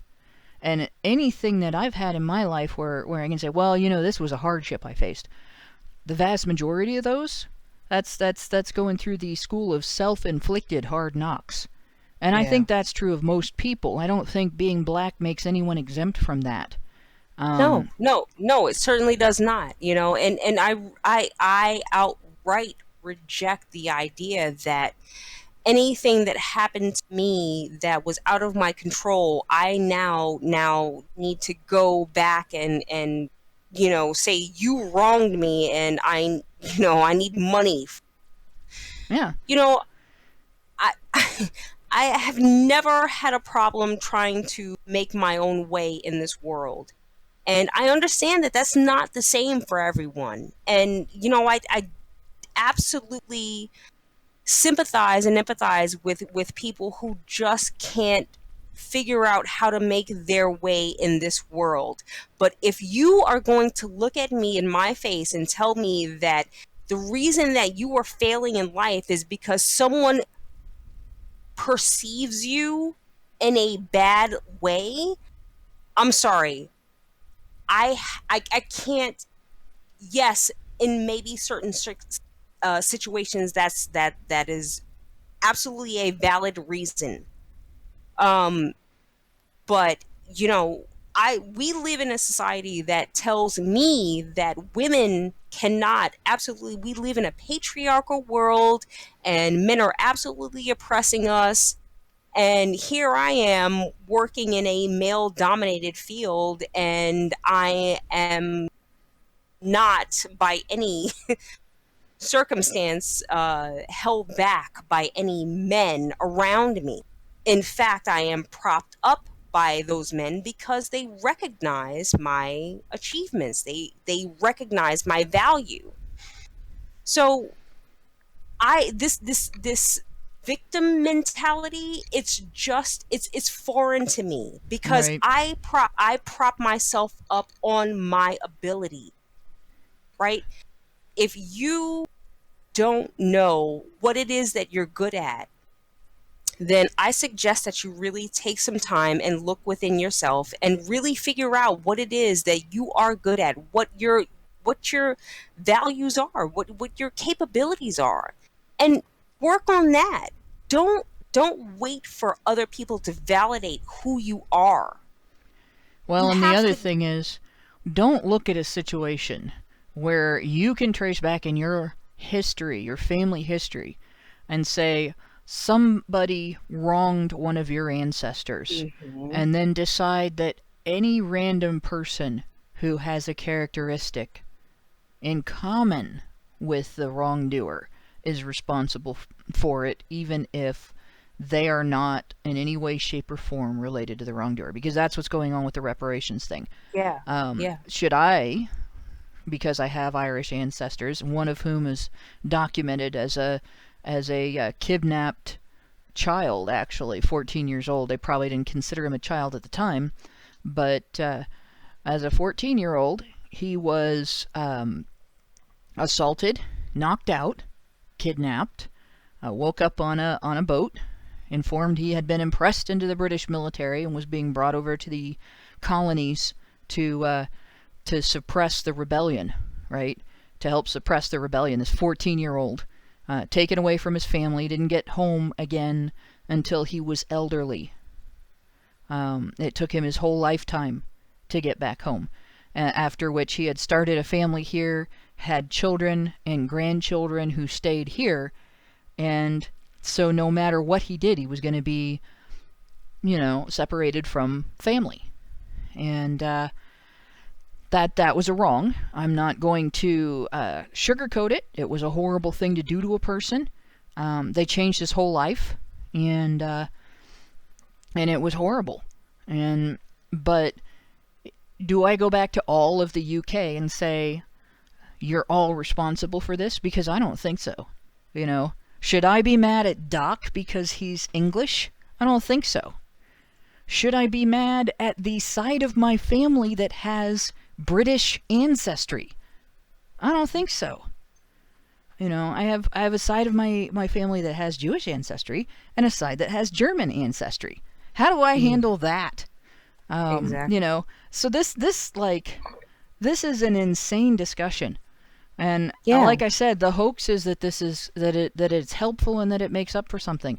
It's none of those things. It's just a power grab by people in higher echelons, I guess you could say, of the victim identity cult, who are using it to control the grassroots, with false hope.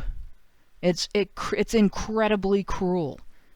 It's as cruel as the hoax that feminists perpetrate on women, that make young women afraid to go out in public after twilight because they might get raped. Yeah. So, Yeah, it's insidious, It's just pitting one class of people against the other class. I don't think. Well, that was by nature too. Yeah. Shoot, I can never remember the guy's name, and I always want to get him confused with another Yuri, so I'm gonna look this up really quick. Dang it. And I always want to mispronounce it. Yuri Brezmenov, who was a former KGB agent, defected to Canada during the 80s. He defected to Canada, died in 1993. But he did an interview, and his interview is all over YouTube. So there's different, like you can look up different segments of it on different people's channels. But one of the things that he described was the KGB specifically pushed identity politics in the United States, using agents like him for the purpose of dividing our country to hinder our economic success and our growth as a nation, to keep people from working together to make the United States a greater and greater power over time. Our freedom was a threat to the USSR, and that was a way of attacking it. And this is a direct result of that. This stems directly from that. It's a continuation, not somebody like the people that came up with this idea. They didn't come up with this idea. That was implanted, and that was why it was implanted. Exactly, and this is why I'd have to find the video, but Styx Hexenhammer pointed out to this, and he continually says this: the Cold War between U.S. and Russia it's not over. It has never been over. It'll never be over until we get past doing this shit. Exactly, and there were some really, really positive criticisms for Russia, and really, highlighting what the United States really did wrong that, needs to be highlighted. But anyway, no, we are not out of this Cold War, okay? So countries are antagonistic towards each other all the time. So to think that another country would not have some kind of incentive to try to inflict the outcome of a political, vote in another country, to think that that's not going to happen is naive at best. We do it all the time. The U.S. does it, absolutely. of course, any major political influential country will find a way to, if they have some kind of incentive to see a certain political outcome, they can influence, and they do. Right. Although the types of influence that were engaged in our election, actually the ones that have been proved was that there were Russian trolls buying ads for both sides of the election. And again, it was to pit Americans against each other, sow discord and confusion and everything. And they really didn't have any major effect on the election because we're all so contentious on our own that we don't we don't need any help from Russian trolls to fight with each other at this point. But, I'm going to go into the super chats because it's after 9:30. Can I all right, make it quick. I was just going to say that I think that just goes back to the point that, yes, people in America, the American public is so nonchalant. They just don't care. So for whatever this Russian influence was on our elections, I really don't think that it had as much of an impact as people would like to admit. And not only that, they are using that to say that it was in favor in their opposition, right? So, yes, the Russians made people vote for Trump. Well, no, that's you, as much as you can't quantify that statement that the Russians had an influence, you can't say that whatever influence the Russians, if they had an influence, made them vote for Trump over Hillary.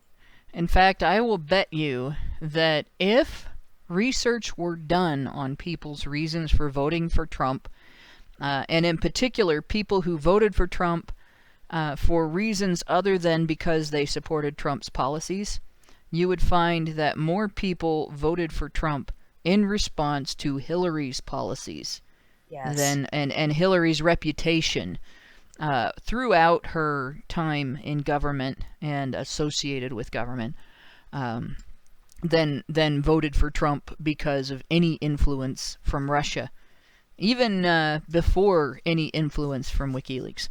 But that said, I really am going to go into the last of the super chats. Most of the American public doesn't even pay attention to American media. Why the fuck would they pay attention to whatever the Russians have to say? Yeah, if I remember right, I read somewhere not too long ago that AOC was elected because only 4% of eligible voters showed up to the polls. So yes, there you go. Yes. Sierra de Flora gave us $5 and said, "One person's chains may be another person's freedom, one may say."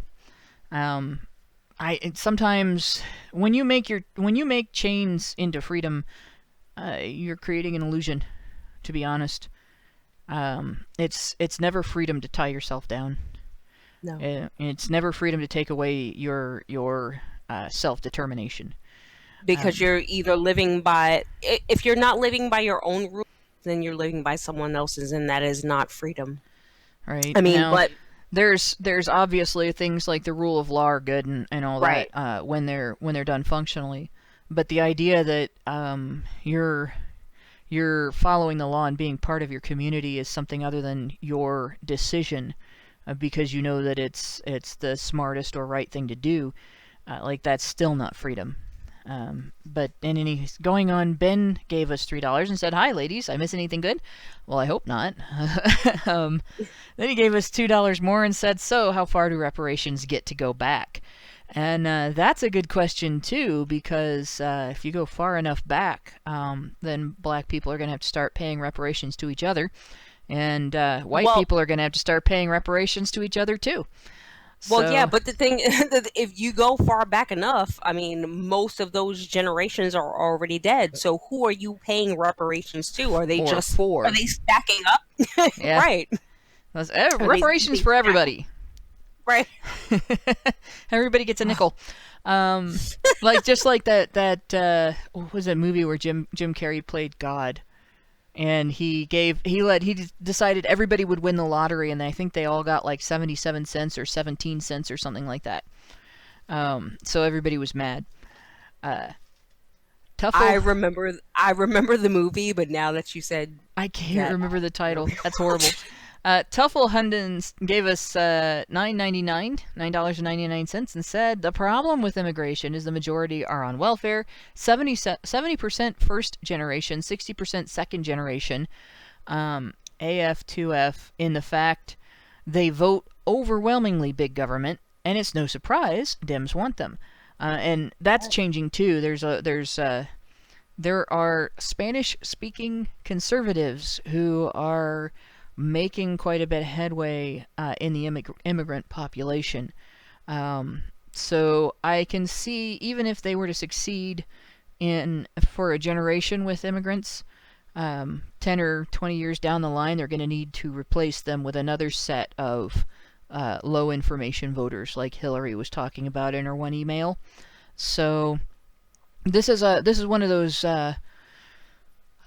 cheats that you have to keep upgrading and renewing, rewriting, and you have to keep throwing the groups that you or initially were exploiting as a cheat like that. You have to keep throwing them under the bus for the next group and the next group, and it's going to be ugly. But that's just a tactic, okay? Yep. And it's failed over and over again, okay? You can't use tactics in the face of actual facts, right? Well, it works for a generation or two, and then it fails. For a generation or two, and it is now failing, right? Because Trump is absolutely, I believe he's going to call all of these people out onto the carpet. And, you know, we do not live in the era of... I think that what we are seeing is a shift in the political sphere where these lies are no longer going to be able to be, just passed around as if they're fact, so... And this is why Trump is so effective, because he has bypassed all of mainstream media, all of the media. He went directly to Twitter and said, this is what I'm going to say. This is, you know what I mean? Anything that he says on Twitter creates a media superstorm. Yeah. They just surround themselves over anything that he says, because Twitter is a place where ideally you can go and express yourselves. Yep. And it means that the media doesn't have control over the exchange of information. It's one of the reasons why they are trying to clamp down on Twitter. And it's also one of the reasons why, in the long run, that's going to end up not working. But I'm going to go on to the next super chat. iBear gave us $2 Canadian and said, is Lauren taking song requests? Yes, I am. Awesome.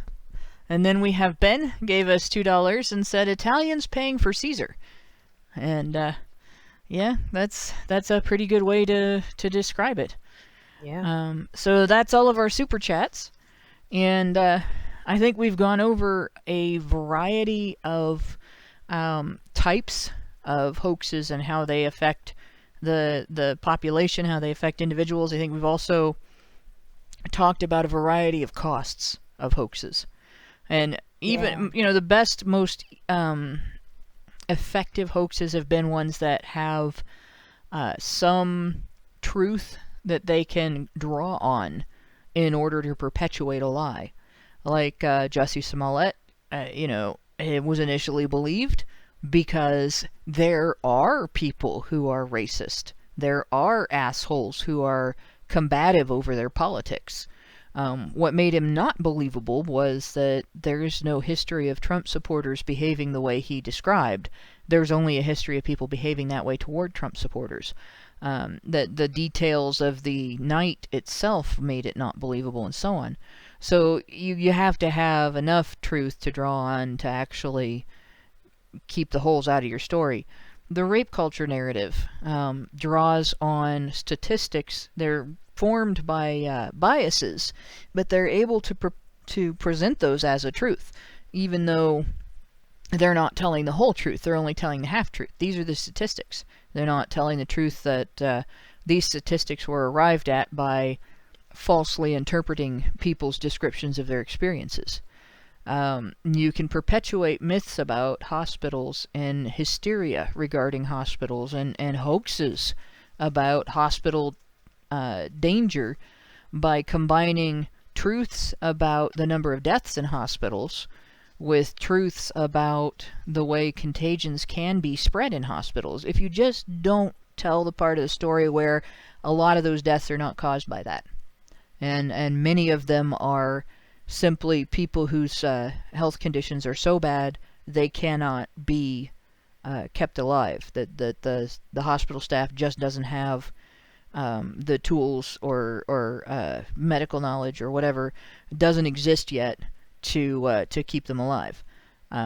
So that's what we're dealing with. And then, of course, the other component is everybody's very protective of women, and we have a level of national guilt over racism in America's history. So you draw on those emotions to perpetuate a hoax. You can shame people out of questioning the hoax. You can't talk about the emperor potentially being naked because everybody knows that if you can't see the emperor's clothes, you're not very smart, right? Only smart, only highly intelligent, wise people can see this fabric. That's where we are with America's hoax culture. And it's the thing that we need to get rid of. We need to be able to question things that are common knowledge without being presumed malicious or stupid or ignorant. People need to be able to consider those arguments and either poke holes in them on the basis of fact and logic, or incorporate them into their own lexicon of ideas. That's going to be a hard one, but it can be done. Well, it can be done, but I think it's going to take a lot of accountability on a lot of people who don't necessarily want to accept accountability for... It's going to take social evolution. Yeah. Which is what we're basically pushing. Yeah. So with that, I would like to thank all my co-hosts. 2 of them had to drop out. Karen had horrible computer problems. Like I said, earbud phylactic shock. And Prim had mommy duty, so she had to walk away from the computer. I didn't know if she would come back or not, get a chance to come back or not, so I didn't take her out of the screen. But unfortunately, she wasn't able to. So, but it was really great to have Prim on for a while, and hopefully by the next time Karen can come on again, her computer will be behaving better. Thanks everybody for listening. We have a hell of a long sausage tonight. We've overshot the time I intended to start the after show. And thanks to everyone who works in the background making HBR Talk happen. Night all.